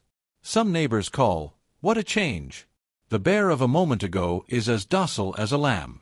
As by magic he becomes talkative, polite, generous. After the callers have gone, his little girl begs her father to keep on his company manners for a little while, but the sullen mood returns and his courtesy vanishes as quickly as it came. He is the same disagreeable, contemptible, crabbed bear as before the arrival of his guests. What friend of the great Dr. Johnson did not feel mortified and pained to see him eat like an Eskimo, and to hear him call men liars because they did not agree with him? He was called the Ursa Major, or Great Bear. Benjamin Rush said that when Goldsmith at a banquet in London asked a question about the American Indians, Dr. Johnson exclaimed, "There is not an Indian in North America foolish enough to ask such a question." "Sir," replied Goldsmith, "there is not a savage in America rude enough to make such a speech to a gentleman." After Stephen A. Douglas had been abused in the Senate, he rose and said, "What no gentleman should say, no gentleman need answer." Aristotle thus described a real gentleman more than 2,000 years ago: "The magnanimous man will behave with moderation under both good fortune and bad. He will not allow himself to be exalted. He will not allow himself to be abased. He will neither be delighted with success, nor grieved with failure. He will never choose danger, nor seek it. He is not given to talk about himself or others. He does not care that he himself should be praised, nor that other people should be blamed. A gentleman is just a gentleman, no more, no less, a diamond polished that was first a diamond in the rough. A gentleman is gentle, modest, courteous, slow to take offense, and never giving it. He is slow to surmise evil, as he never thinks it. He subjects his appetites, refines his tastes, subdues his feelings, controls his speech, and deems every other person as good as himself. A gentleman, like porcelain ware, must be painted before he is glazed. There can be no change after it is burned in, and all that is put on afterwards will wash off. He who has lost all but retains his courage, cheerfulness, hope, virtue, and self-respect is a true gentleman, and is rich still." "You replaced Dr. Franklin, I hear," said the French minister, Count de Vergennes, to Mr. Jefferson, who had been sent to Paris to relieve our most popular representative. "I succeed him. No man can replace him," was the felicitous reply of the man who became highly esteemed by the most polite court in Europe. "You should not have returned their salute," said the master of ceremonies, when Clement XIV bowed to the ambassadors who had bowed in congratulating him upon his election. "Oh, I beg your pardon," replied Clement. "I have not been Pope long enough to forget good manners." Cooper says, "A modest, sensible, and well-bred man would not insult me, and no other can." "I never listen to calumnies," said Montesquieu, "because if they are untrue I run the risk of being deceived, and if they are true, of hating people not worth thinking about." "I think," says Emerson, "Hans Andersen's story of the cobweb cloth woven so fine that it was invisible, woven for the king's garment, must mean manners, which do really clothe a princely nature. No one can fully estimate how great a factor in life is the possession of good manners, or timely thoughtfulness with human sympathy behind it. They are the kindly fruit of a refined nature, and are the open sesame to the best of society. Manners are what vex or soothe, exalt or debase, barbarize or refine us by a constant, steady, uniform, invincible operation like that of the air we breathe. Even power itself has not half the might of gentleness, that subtle oil which lubricates our relations with each other, and enables the machinery of society to perform its functions without friction. Have you not seen in the woods, in a late autumn morning, asks Emerson, a poor fungus or mushroom, a plant without any solidity, nay, that seemed nothing but a soft mush or jelly, by its constant, total, and inconceivably gentle pushing, managed to break its way up through the frosty ground, and actually to lift a hard crust on its head? It is the symbol of the power of kindness. There is no policy like politeness, says Magoon, since a good manner often succeeds where the best tongue has failed. The art of pleasing is the art of rising in the world. The politest people in the world, it is said, are the Jews. In all ages they have been maltreated and reviled, and despoiled of their civil privileges and their social rights. Yet are they everywhere polite and affable. They indulge in few or no recriminations, are faithful to old associations, more considerate of the prejudices of others than others are of theirs, not more worldly-minded and money-loving than people generally are, and, everything considered, they surpass all nations in courtesy, affability, and forbearance. Men, like bullets, says Richter, go farthest when they are smoothest. Napoleon was much displeased on hearing that Josephine had permitted General Lorges, a young and handsome man, to sit beside her on the sofa. Josephine explained that, instead of its being General Lorges, it was one of the aged generals of his army, entirely unused to the customs of courts. She was unwilling to wound the feelings of the honest old soldier, and so allowed him to retain his seat. Napoleon commended her highly for her courtesy. President Jefferson was one day riding with his grandson, when they met a slave, who took off his hat and bowed. The president returned the salutation by raising his hat, but the grandson ignored the civility of the Negro. "Thomas," said the grandfather, "do you permit a slave to be more of a gentleman than yourself?" "Lincoln was the first great man I talked with freely in the United States," said Fred Douglass, "who in no single instance reminded me of the difference between himself and me, of the difference in color. 'Eat at your own table,' says Confucius, 'as you would eat at the table of the king.'" If parents were not careless about the manners of their children at home, they would seldom be shocked or embarrassed at their behavior abroad. James Russell Lowell was as courteous to a beggar as to a lord, and was once observed holding a long conversation in Italian with an organ-grinder whom he was questioning about scenes in Italy with which they were each familiar. In hastily turning the corner of a crooked street in London, a young lady ran with great force against a ragged beggar boy and almost knocked him down. Stopping as soon as she could, she turned around and said very kindly, "I beg your pardon, my little fellow. I am very sorry that I ran against you." The astonished boy looked at her a moment, and then, taking off about 3/4 of a cap, made a low bow and said, while a broad, pleasant smile overspread his face, "You have my parding, miss, and welcome, and the next time you run agin me, you can knock me clean down and I won't say a word." After the lady had passed on, he said to a companion, "I say, Jim, it's the first time I ever had anybody ask my parding, and it kind of took me off my feet." "Respect the burden, madam, respect the burden," said Napoleon, as he courteously stepped aside at St. Helena to make way for a laborer bending under a heavy load, while his companion seemed inclined to keep the narrow path. A Washington politician went to visit Daniel Webster at Marshfield, Massachusetts, and, in taking a short cut to the house, came to a stream which he could not cross. Calling to a rough-looking farmer nearby, he offered a quarter to be carried to the other side. The farmer took the politician on his broad shoulders and landed him safely, but would not take the quarter. The old rustic presented himself at the house a few minutes later, and to the great surprise and chagrin of the visitor was introduced as Mr. Webster. Garrison was as polite to the furious mob that tore his clothes from his back and dragged him through the streets as he could have been to a king. He was one of the serenest souls that ever lived. Christ was courteous, even to his persecutors, and in terrible agony on the cross, he cried, "Father, forgive them, for they know not what they do." St. Paul's speech before Agrippa is a model of dignified courtesy, as well as of persuasive eloquence. Good manners often prove a fortune to a young man. Mr. Butler, a merchant in Providence, R.I., had once closed his store and was on his way home when he met a little girl who wanted a spool of thread. He went back, opened the store, and got the thread. This little incident was talked of all about the city and brought him hundreds of customers. He became very wealthy, largely because of his courtesy. Ross Winans of Baltimore owed his great success and fortune largely to his courtesy to two foreign strangers. Although his was but a fourth-rate factory, his great politeness in explaining the minutest details to his visitors was in such marked contrast with the limited attention they had received in large establishments that it won their esteem. The strangers were Russians sent by their Tsar, who later invited Mr. Winans to establish locomotive works in Russia. He did so, and soon his profits resulting from his politeness were more than $100,000 a year. A poor curate saw a crowd of rough boys and men laughing and making fun of two aged spinsters dressed in antiquated costume. The ladies were embarrassed and did not dare enter the church. The curate pushed through the crowd, conducted them up the central aisle, and amid the titter of the congregation, gave them choice seats. These old ladies, although strangers to him, at their death left the gentle curate a large fortune. Courtesy pays. Not long ago a lady met the late President Humphrey of Amherst College, and she was so much pleased with his great politeness that she gave a generous donation to the college. "Why did our friend never succeed in business?" asked a man returning to New York after years of absence. "He had sufficient capital, a thorough knowledge of his business, and exceptional shrewdness and sagacity." "He was sour and morose," was the reply.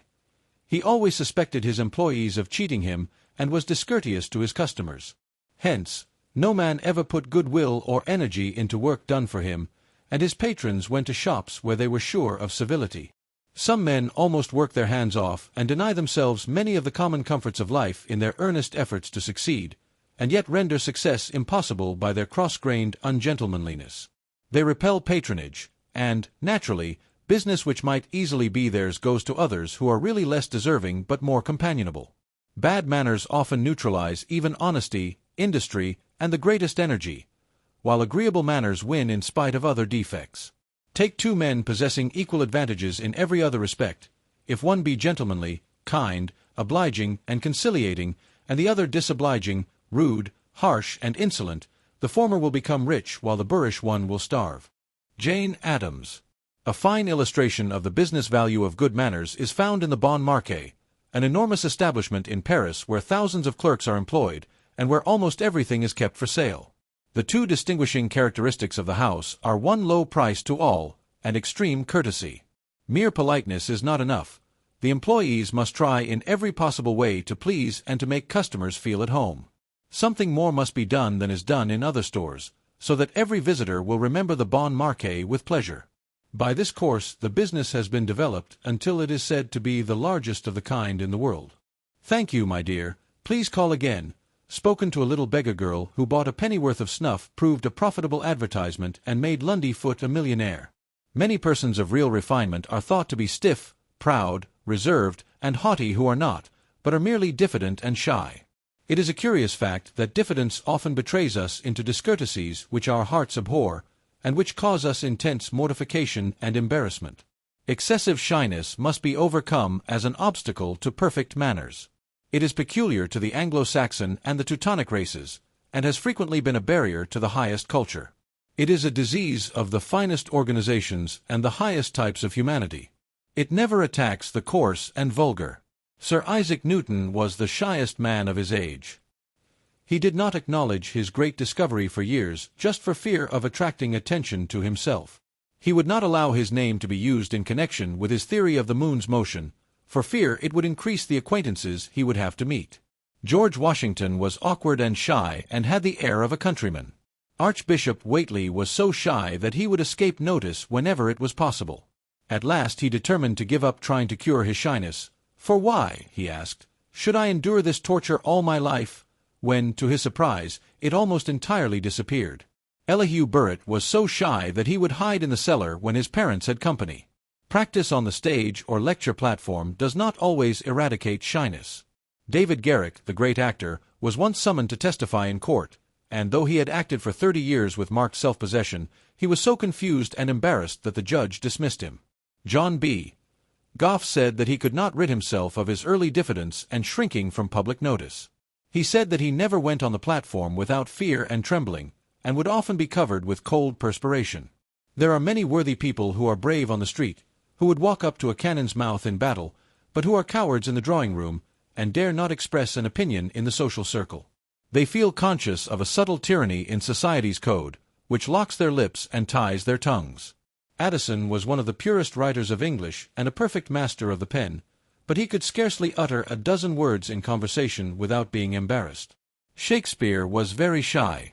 He retired from London at 40, and did not try to publish or preserve one of his plays. He took second or third-rate parts on account of his diffidence. Generally, shyness comes from a person thinking too much about himself, which in itself is a breach of good breeding, and wondering what other people think about him. "I was once very shy," said Sydney Smith, "but it was not long before I made two very useful discoveries.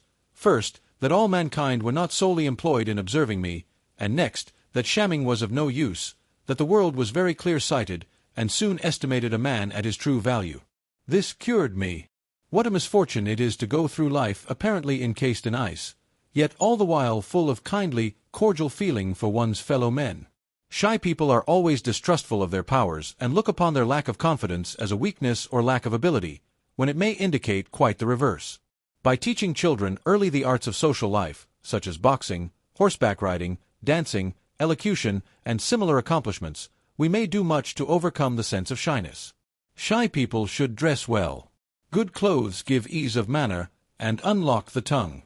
The consciousness of being well dressed gives a grace and ease of manner that even religion will not bestow, while inferiority of garb often induces restraint.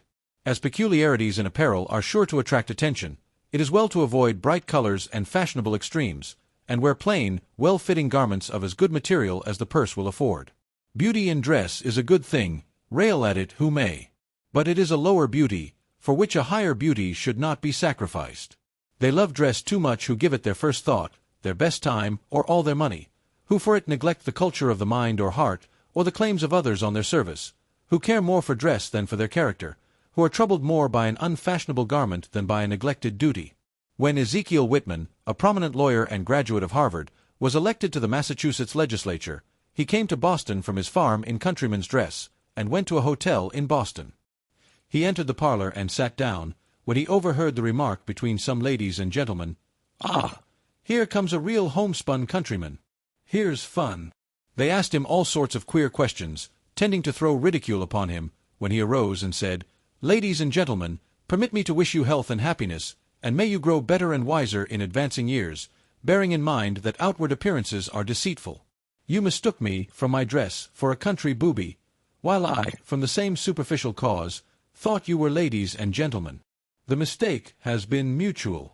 Just then Governor Caleb Strong entered and called to Mr. Whitman, who, turning to the dumbfounded company, said, "I wish you a very good evening." "In civilized society," says Johnson, "external advantages make us more respected. A man with a good coat upon his back meets with a better reception than he who has a bad one. One cannot but feel that God is a lover of the beautiful. He has put robes of beauty and glory upon all his works. Every flower is dressed in richness, every field blushes beneath a mantle of beauty, every star is veiled in brightness, every bird is clothed in the habiliments of the most exquisite taste. Some people look upon polished manners as a kind of affectation. They claim admiration for plain, solid, square, rugged characters. They might as well say that they prefer square, plain, unornamented houses made from square blocks of stone. St. Peter's is none the less strong and solid because of its elegant columns and the magnificent sweep of its arches, its carved and fretted marbles of matchless hues. Our manners, like our characters, are always under inspection. Every time we go into society we must step on the scales of each person's opinion, and the loss or gain from our last weight is carefully noted. Each mentally asks, "Is this person going up or down? Through how many grades has he passed?" For example, young Brown enters a drawing-room. All present weigh him in their judgment and silently say, "This young man is gaining. He is more careful, thoughtful, polite, considerate, straightforward, industrious." Besides him stands young Jones. It is evident that he is losing ground rapidly.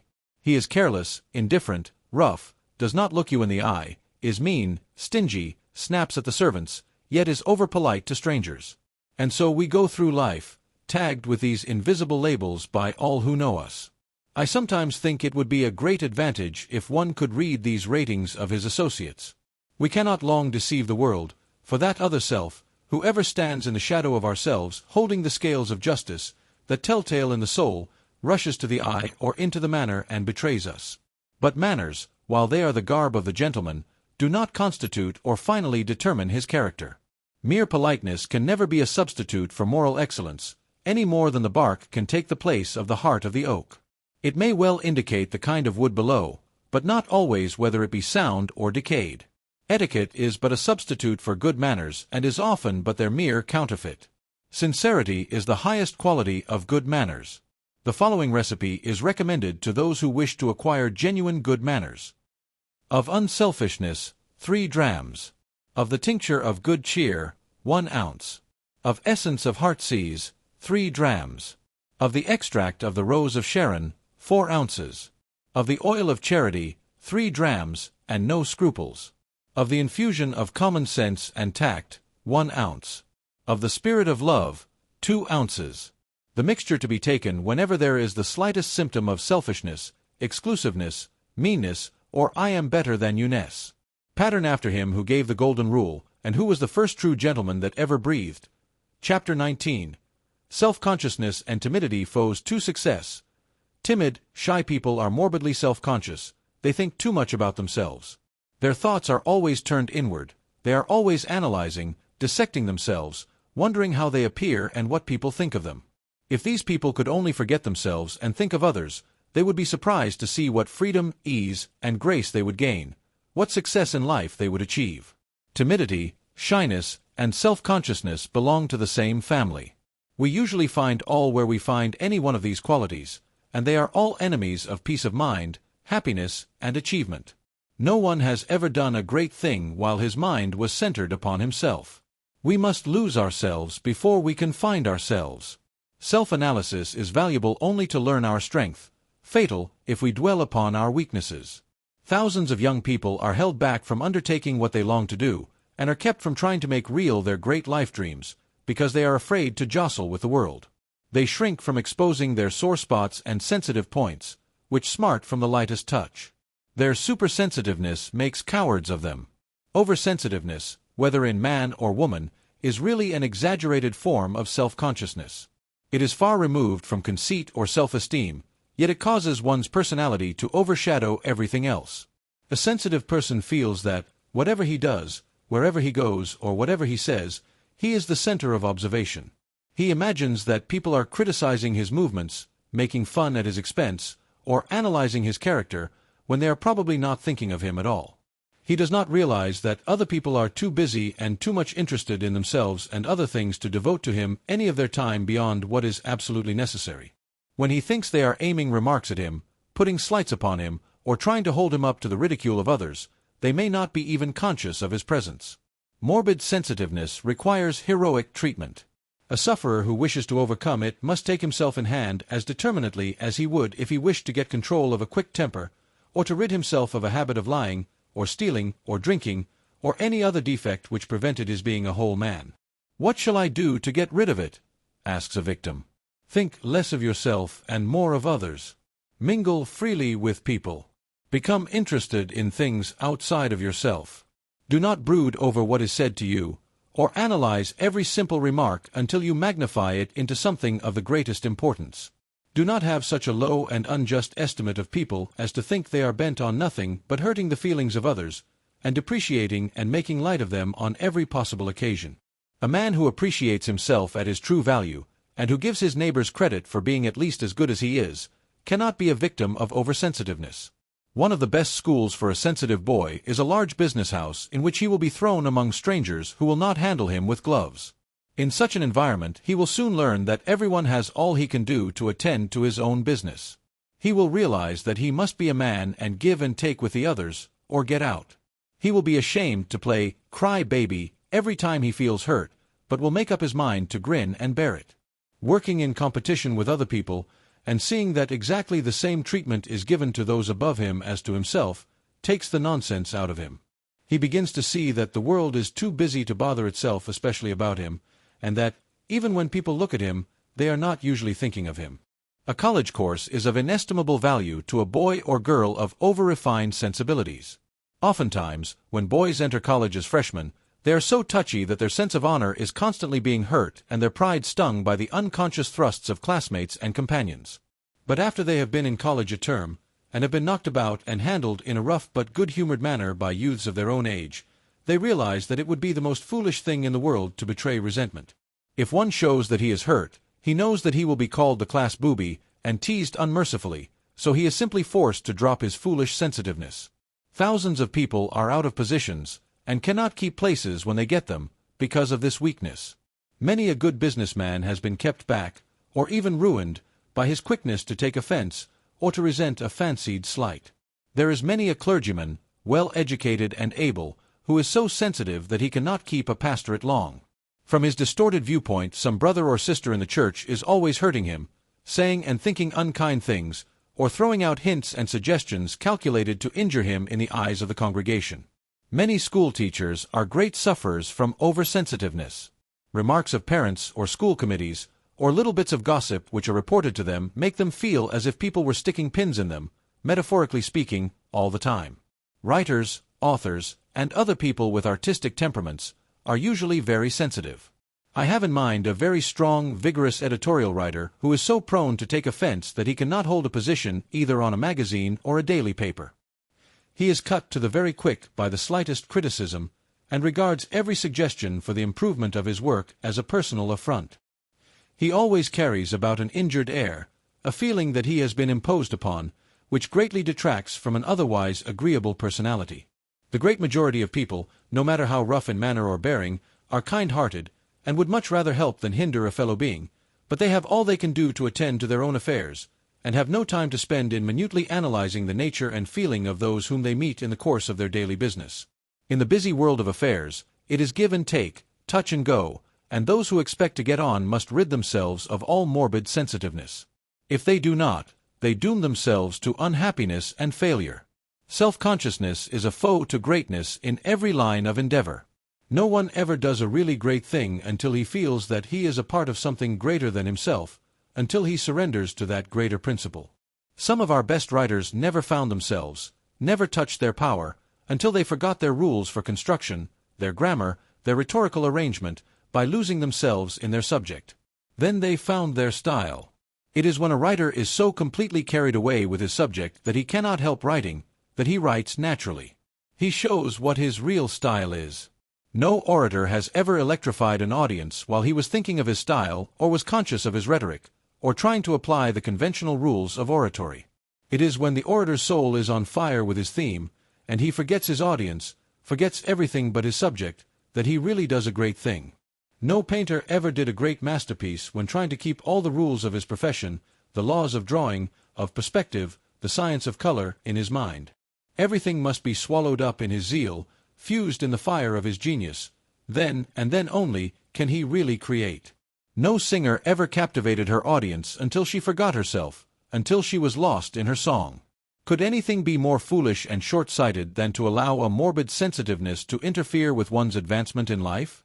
I know a young lady with a superb mind and a fine personality, capable of filling a superior position, who has been kept in a very ordinary situation for years simply because of her morbid sensitiveness. She takes it for granted that if any criticism is made in the department where she works, it is intended for her, and she flies off the handle over every little remark that she can possibly twist into a reflection upon herself. The result is that she makes it so unpleasant for her employers that they do not promote her. And she cannot understand why she does not get on faster. No one wishes to employ anyone who is so sensitive that he is obliged to be on his guard every moment lest he wound him or touch a sore spot. It makes an employer very uncomfortable to feel that those about him are carrying around an injured air a large part of the time, so that he never quite knows whether they are in sympathy with him or not. If anything has gone wrong in his business and he feels vexed, he knows that he is liable to give offense to these people without ever intending it. A man wants to feel that his employees understand him, and that they take into consideration the 1,001 little vexations and happenings which are extremely trying, and that if he does not happen to approach them with a smiling face, with consideration and friendliness in his words or commands, they will not take offense. They will think of his troubles, not their own, if they are wise. They will forget self, and contribute their zeal to the greater good. Chapter XX, Tact or Common Sense. "Who is stronger than thou?" asked Braham, and Force replied, "Address." Victor Hugo. Address makes opportunities, the want of it gives them. Bovey. He'll suit his bearing to the hour. Laugh, listen, learn, or teach. Eliza Cook. A man who knows the world will not only make the most of everything he does know, but of many things he does not know, and will gain more credit by his adroit mode of hiding his ignorance than the pedant by his awkward attempt to exhibit his erudition. Colton. The art of using moderate abilities to advantage wins praise, and often acquires more reputation than actual brilliancy. Rochefoucauld. Tact clinches the bargain. Sails out of the bay. Gets the vote in the Senate. Spite of Webster or Clay. "I never will surrender to a nigger," said a Confederate officer, when a colored soldier chased and caught him. "Berry sorry, massa," said the Negro, leveling his rifle. "Must kill you den. Hain't time to go back and get a white man." The officer surrendered. "When God endowed human beings with brains," says Montesquieu, "he did not intend to guarantee them." When Abraham Lincoln was running for the legislature the first time, on the platform of the improvement of the Sangamon River, he went to secure the votes of 30 men who were cradling a wheat field. They asked no questions about internal improvements, but only seemed curious to know whether he had muscle enough to represent them in the legislature. Lincoln took up a cradle and led the gang around the field. The whole 30 voted for him. "I do not know how it is," said Napoleon in surprise to his cook, "but at whatever hour I call for my breakfast my chicken is always ready and always in good condition." This seemed to him the more strange because sometimes he would breakfast at 8 and at other times as late as 11. "Sire," said the cook, "the reason is that every quarter of an hour I put a fresh chicken down to roast, so that your Majesty is sure always to have it at perfection." Talent in this age is no match for tact. We see its failure everywhere. Tact will manipulate one talent so as to get more out of it in a lifetime than 10 talents will accomplish without it. Talent lies abed till noon. Tact is up at 6. Talent is power, tact is skill. Talent knows what to do, tact knows how to do it. Talent is something, but tact is everything. It is not a sixth sense, but it is like the life of all the five. It is the open eye, the quick ear, the judging taste, the keen smell and lively touch. It is the interpreter of all riddles, the surmounter of all difficulties, the remover of all obstacles. The world is full of theoretical, one-sided, impractical men, who have turned all the energies of their lives into one faculty until they have developed, not a full-orbed, symmetrical man, but a monstrosity, while all their other faculties have atrophied and died. We often call these one-sided men geniuses, and the world excuses their impractical and almost idiotic conduct in most matters, because they can perform one kind of work that no one else can do as well. A merchant is excused if he is a giant in merchandise, though he may be an imbecile in the drawing room. Adam Smith could teach the world economy in his Wealth of Nations, but he could not manage the finances of his own household. Many great men are very impractical even in the ordinary affairs of life. Isaac Newton could read the secret of creation, but, tired of rising from his chair to open the door for a cat and her kitten, he had 2 holes cut through the panels for them to pass at will, a large hole for the cat and a small one for the kitten. Beethoven was a great musician, but he sent 300 florins to pay for 6 shirts and half a dozen handkerchiefs. He paid his tailor as large a sum in advance, and yet he was so poor at times that he had only a biscuit and a glass of water for dinner. He did not know enough of business to cut the coupon from a bond when he wanted money, but sold the whole instrument. Dean Swift nearly starved in a country parish where his more practical classmate Stafford became rich. One of Napoleon's marshals understood military tactics as well as his chief, but he did not know men so well, and lacked the other's skill and tact. Napoleon might fall, but, like a cat, he would fall upon his feet. For his argument in the Florida case, a fee of $1,000 in crisp new bills of large denomination was handed to Daniel Webster as he sat reading in his library. The next day he wished to use some of the money, but could not find any of the bills. Years afterward, as he turned the page of a book, he found a bank bill without a crease in it. On turning the next leaf, he found another, and so on until he took the whole amount lost from the places where he had deposited them thoughtlessly as he read. Learning of a new issue of gold pieces at the Treasury, he directed his secretary, Charles Lanman, to obtain several $100s worth. A day or two after he put his hand in his pocket for one, but they were all gone. Webster was at first puzzled, but on reflection remembered that he had given them away, one by one, to friends who seemed to appreciate their beauty. A professor in mathematics in a New England college, a bookworm, was asked by his wife to bring home some coffee. "How much will you have?" asked the merchant. "Well, I declare, my wife did not say, but I guess a bushel will do." Many a great man has been so absent-minded at times as to seem devoid of common sense. "The professor is not at home," said his servant, who looked out of a window in the dark and failed to recognize Lessing when the latter knocked at his own door in a fit of absent-mindedness. "Oh, very well," replied Lessing. "No matter, I'll call at another time." Louis Philippe said he was the only sovereign in Europe fit to govern, for he could black his own boots. The world is full of men and women apparently splendidly endowed and highly educated, yet who can scarcely get a living. Not long ago 3 college graduates were found working on a sheep farm in Australia, one from Oxford, one from Cambridge, and the other from a German university, college men tending brutes. Trained to lead men, they drove sheep. The owner of the farm was an ignorant, coarse sheep-raiser. He knew nothing of books or theories, but he knew sheep. His 3 hired graduates could speak foreign languages and discuss theories of political economy and philosophy, but he could make money. He could talk about nothing but sheep and farm, but he had made a fortune, while the college men could scarcely get a living. Even the university could not supply common sense. It was culture against ignorance, the college against the ranch, and the ranch beat every time. Do not expect too much from books. Bacon said that studies teach not their own use, but that there is a practical wisdom without them, won by observation. The use of books must be found outside their own lids. It was said of a great French scholar, he was drowned in his talents. Overculture, without practical experience, weakens a man and unfits him for real life. Book education alone tends to make a man too critical, too self-conscious, timid, distrustful of his abilities, too fine for the mechanical drudgery of practical life, too highly polished, and too finely cultured for everyday use. The culture of books and colleges refines, yet it is often but an ethical culture, and is gained at the cost of vigor and rugged strength. Book culture alone tends to paralyze the practical faculties. The bookworm loses his individuality. His head is filled with theories and saturated with other men's thoughts. The stamina of the vigorous mind he brought from the farm has evaporated in college, and when he graduates, he is astonished to find that he has lost the power to grapple with men and things, and is therefore outstripped in the race of life by the boy who has had no chance, but who, in the fierce struggle for existence, has developed hard common sense and practical wisdom. The college graduate often mistakes his crutches for strength.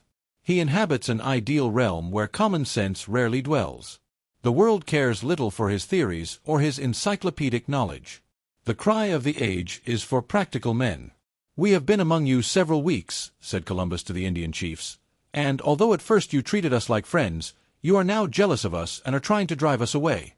You brought us food in plenty every morning, but now you bring very little, and the amount is less with each succeeding day. The Great Spirit is angry with you for not doing as you agreed in bringing us provisions. To show his anger, he will cause the sun to be in darkness." He knew that there was to be an eclipse of the sun, and told the day and hour it would occur, but the Indians did not believe him, and continued to reduce the supply of food. On the appointed day the sun rose without a cloud, and the Indians shook their heads, beginning to show signs of open hostility as the hours passed without a shadow on the face of the sun. But at length a dark spot was seen on one margin, and, as it became larger, the natives grew frantic and fell prostrate before Columbus to entreat for help. He retired to his tent, promising to save them, if possible. About the time for the eclipse to pass away, he came out and said that the Great Spirit had pardoned them, and would soon drive away the monster from the sun if they would never offend him again. They readily promised, and when the sun had passed out of the shadow they leaped and danced and sang for joy. Thereafter the Spaniards had all the provisions they needed. "Common sense," said Wendell Phillips, "bows to the inevitable and makes use of it." When Caesar stumbled in landing on the beach of Britain, he instantly grasped a handful of sand and held it aloft as a signal of triumph, hiding forever from his followers the ill omen of his threatened fall. Goethe, speaking of some comparisons that had been instituted between himself and Shakespeare, said, "Shakespeare always hits the right nail on the head at once, but I have to stop and think which is the right nail before I hit." It has been said that a few pebbles from a brook in the sling of a David, who knows how to send them to the mark, are more effective than a Goliath's spear and a Goliath's strength with a Goliath's clumsiness. "Get ready for the Redskins!" shouted an excited man as he galloped up to the log cabin of the Moore family in Ohio many years ago, "and give me a fresh horse as soon as you can. They killed a family down the river last night, and nobody knows where they'll turn up next." "What shall we do?" asked Mrs. Moore with a pale face. "My husband went away yesterday to buy our winter supplies, and will not be back until morning." "Husband away? Phew! That's bad. Well, shut up as tight as you can.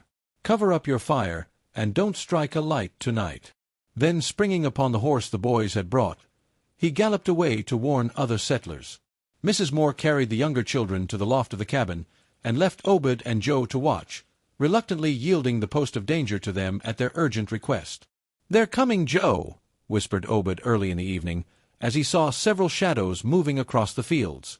"Stand by that window with the axe, while I get the rifle pointed at this one." Opening the bullet pouch, he took out a ball, but nearly fainted as he found it was too large for the rifle. His father had taken the wrong pouch. Obed felt around to see if there were any smaller balls in the cupboard, and almost stumbled over a very large pumpkin, one of the two which he and Joe had been using to make jack-o'-lanterns when the messenger alarmed them.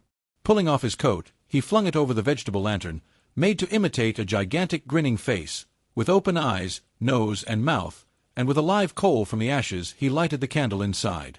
"They'll sound the war-whoop in a minute, if I give them time," he whispered, as he raised the covered lantern to the window. "Now for it," he added, pulling the coat away. An unearthly yell greeted the appearance of the grinning monster, and the Indians fled wildly to the woods. "Quick, Joe! Light up the other one! Don't you see that's what scart him so?" demanded Obed, and at the appearance of the second fiery face the savages gave a final yell and vanished in the forest. Mr. Moore and Daylight came together, but the Indians did not return. Thurlow Weed earned his first quarter by carrying a trunk on his back from a sloop in New York Harbor to a Broad Street hotel. He had very few chances such as are now open to the humblest boy, but he had tact and intuition. He could read men as an open book, and mold them to his will. He was unselfish. By 3 presidents whom his tact and shrewdness had helped to elect, he was offered the English mission and scores of other important positions, but he invariably declined. Lincoln selected Weed to attempt the reconciliation of the New York Herald, which had a large circulation in Europe, and was creating a dangerous public sentiment abroad and at home by its articles in sympathy with the Confederacy. Though Weed and Bennett had not spoken to each other before for 30 years, the very next day after their interview the Herald became a strong Union paper. Weed was then sent to Europe to counteract the pernicious influence of secession agents. The Emperor of France favored the South. He was very indignant because Charleston Harbor had been blockaded, thus shutting off French manufacturers from large supplies of cotton. But Weed's rare tact modified his views, and induced him to change to friendliness the tone of a hostile speech prepared for delivery to the National Assembly. England was working night and day preparing for war when Weed arrived upon the scene, and soon changed largely the current of public sentiment.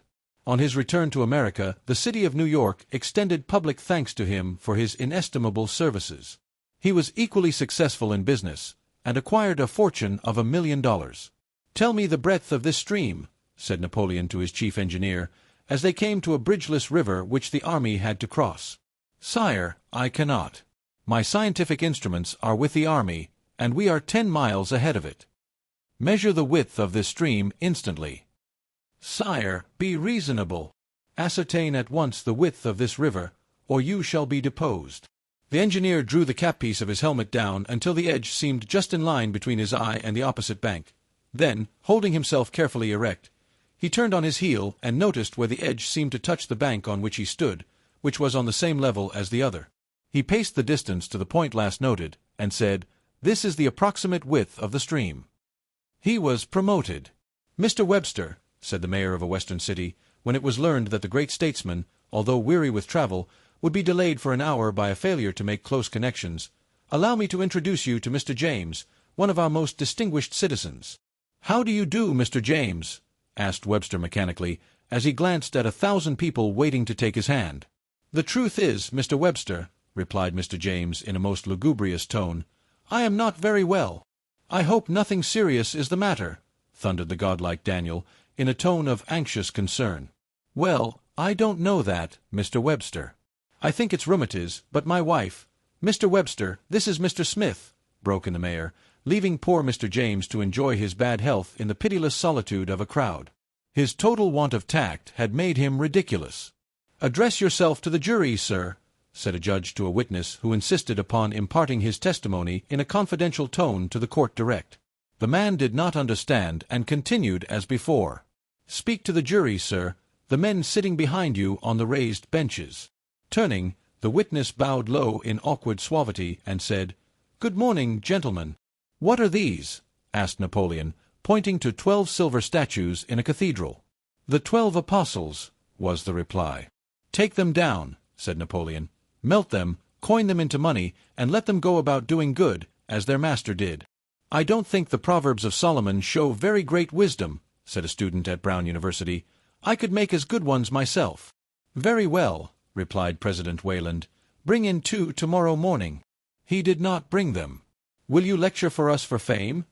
was the telegram young Henry Ward Beecher received from a Young Men's Christian Association in the West.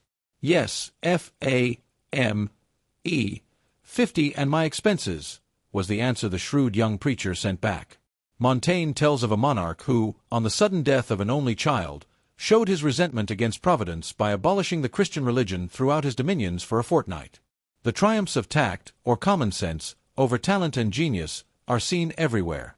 Walpole was an ignorant man, and Charlemagne could hardly write his name so that it could be deciphered, but these giants knew men and things, and possessed that practical wisdom and tact which have ever moved the world. Tact, like Alexander, cuts the knots it cannot untie, and leads its forces to glorious victory.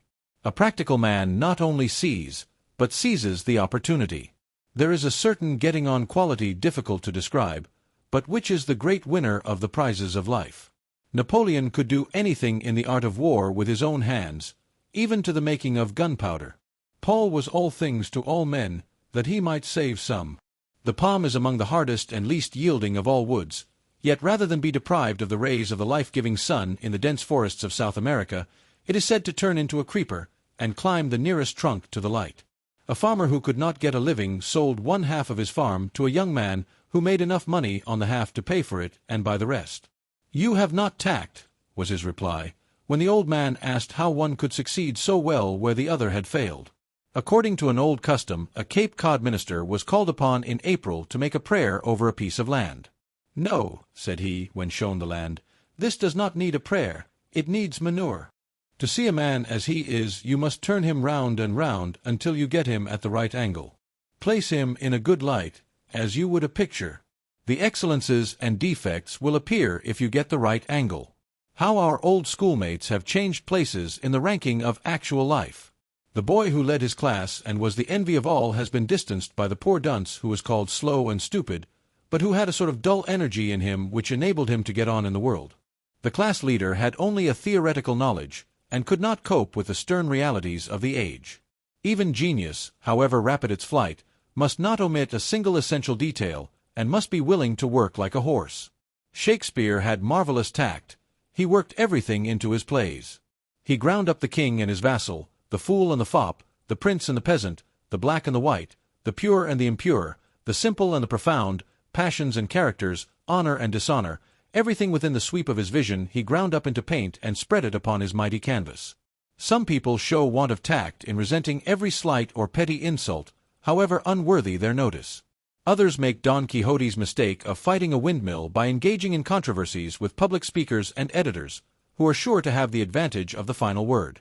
One of the greatest elements of strength in the character of Washington was found in his forbearance when unjustly attacked or ridiculed. Artemus Ward touches this bubble with a pretty sharp-pointed pen. "It was in a certain town in Virginie, the mother of presidents and things, that I was shamefully abused by an editor in human form. He set my show up steep, and collied me the urbane and gentlemanly manager, but when I, for the purpose of show and fair play all round, went to another office to get my handbills printed, what does this pusillanimous editor do but change his tune and abuse me like a Injun? He said my waxworks was a humbug, and called me a hoary-head itinerant vagabone. I thought at fust I'd polish him orf AR Beniki boy, but on reflectin' that he could polish me much wuss in his paper, I give it up, and I would here take occasion to advise people when they run agin, as they sometimes will, these miserable papers, to not pay no attention to Above all, don't assault a editor of this kind. It only gives him a notoriety, which is just what he wants, and don't do you no more good than it would to jump into any other mud puddle. Editors are generally fine men, but there must be black sheep in every flock." John Jacob Astor had practical talent in a remarkable degree. During a storm at sea, on his voyage to America, the other passengers ran about the deck in despair, expecting every minute to go down, but young Astor went below and coolly put on his best suit of clothes, saying that if the ship should founder and he should happen to be rescued, he would at least save his best suit of clothes. "Their trading talent is bringing the Jews to the front in America as well as in Europe," said a traveler to one of that race, "and it has gained for them an ascendancy, at least in certain branches of trade, from which nothing will ever displace them." "They are coming to de front, most certainly," replied his companion, "but why do you speak of der trading talent all the time? But don't you regard it as a talent?"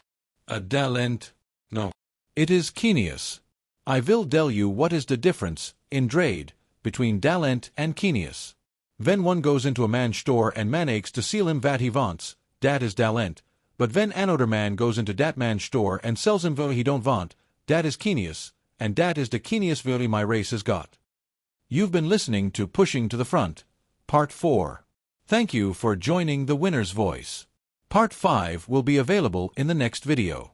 Don't forget to like, comment, and subscribe for more powerful audiobooks.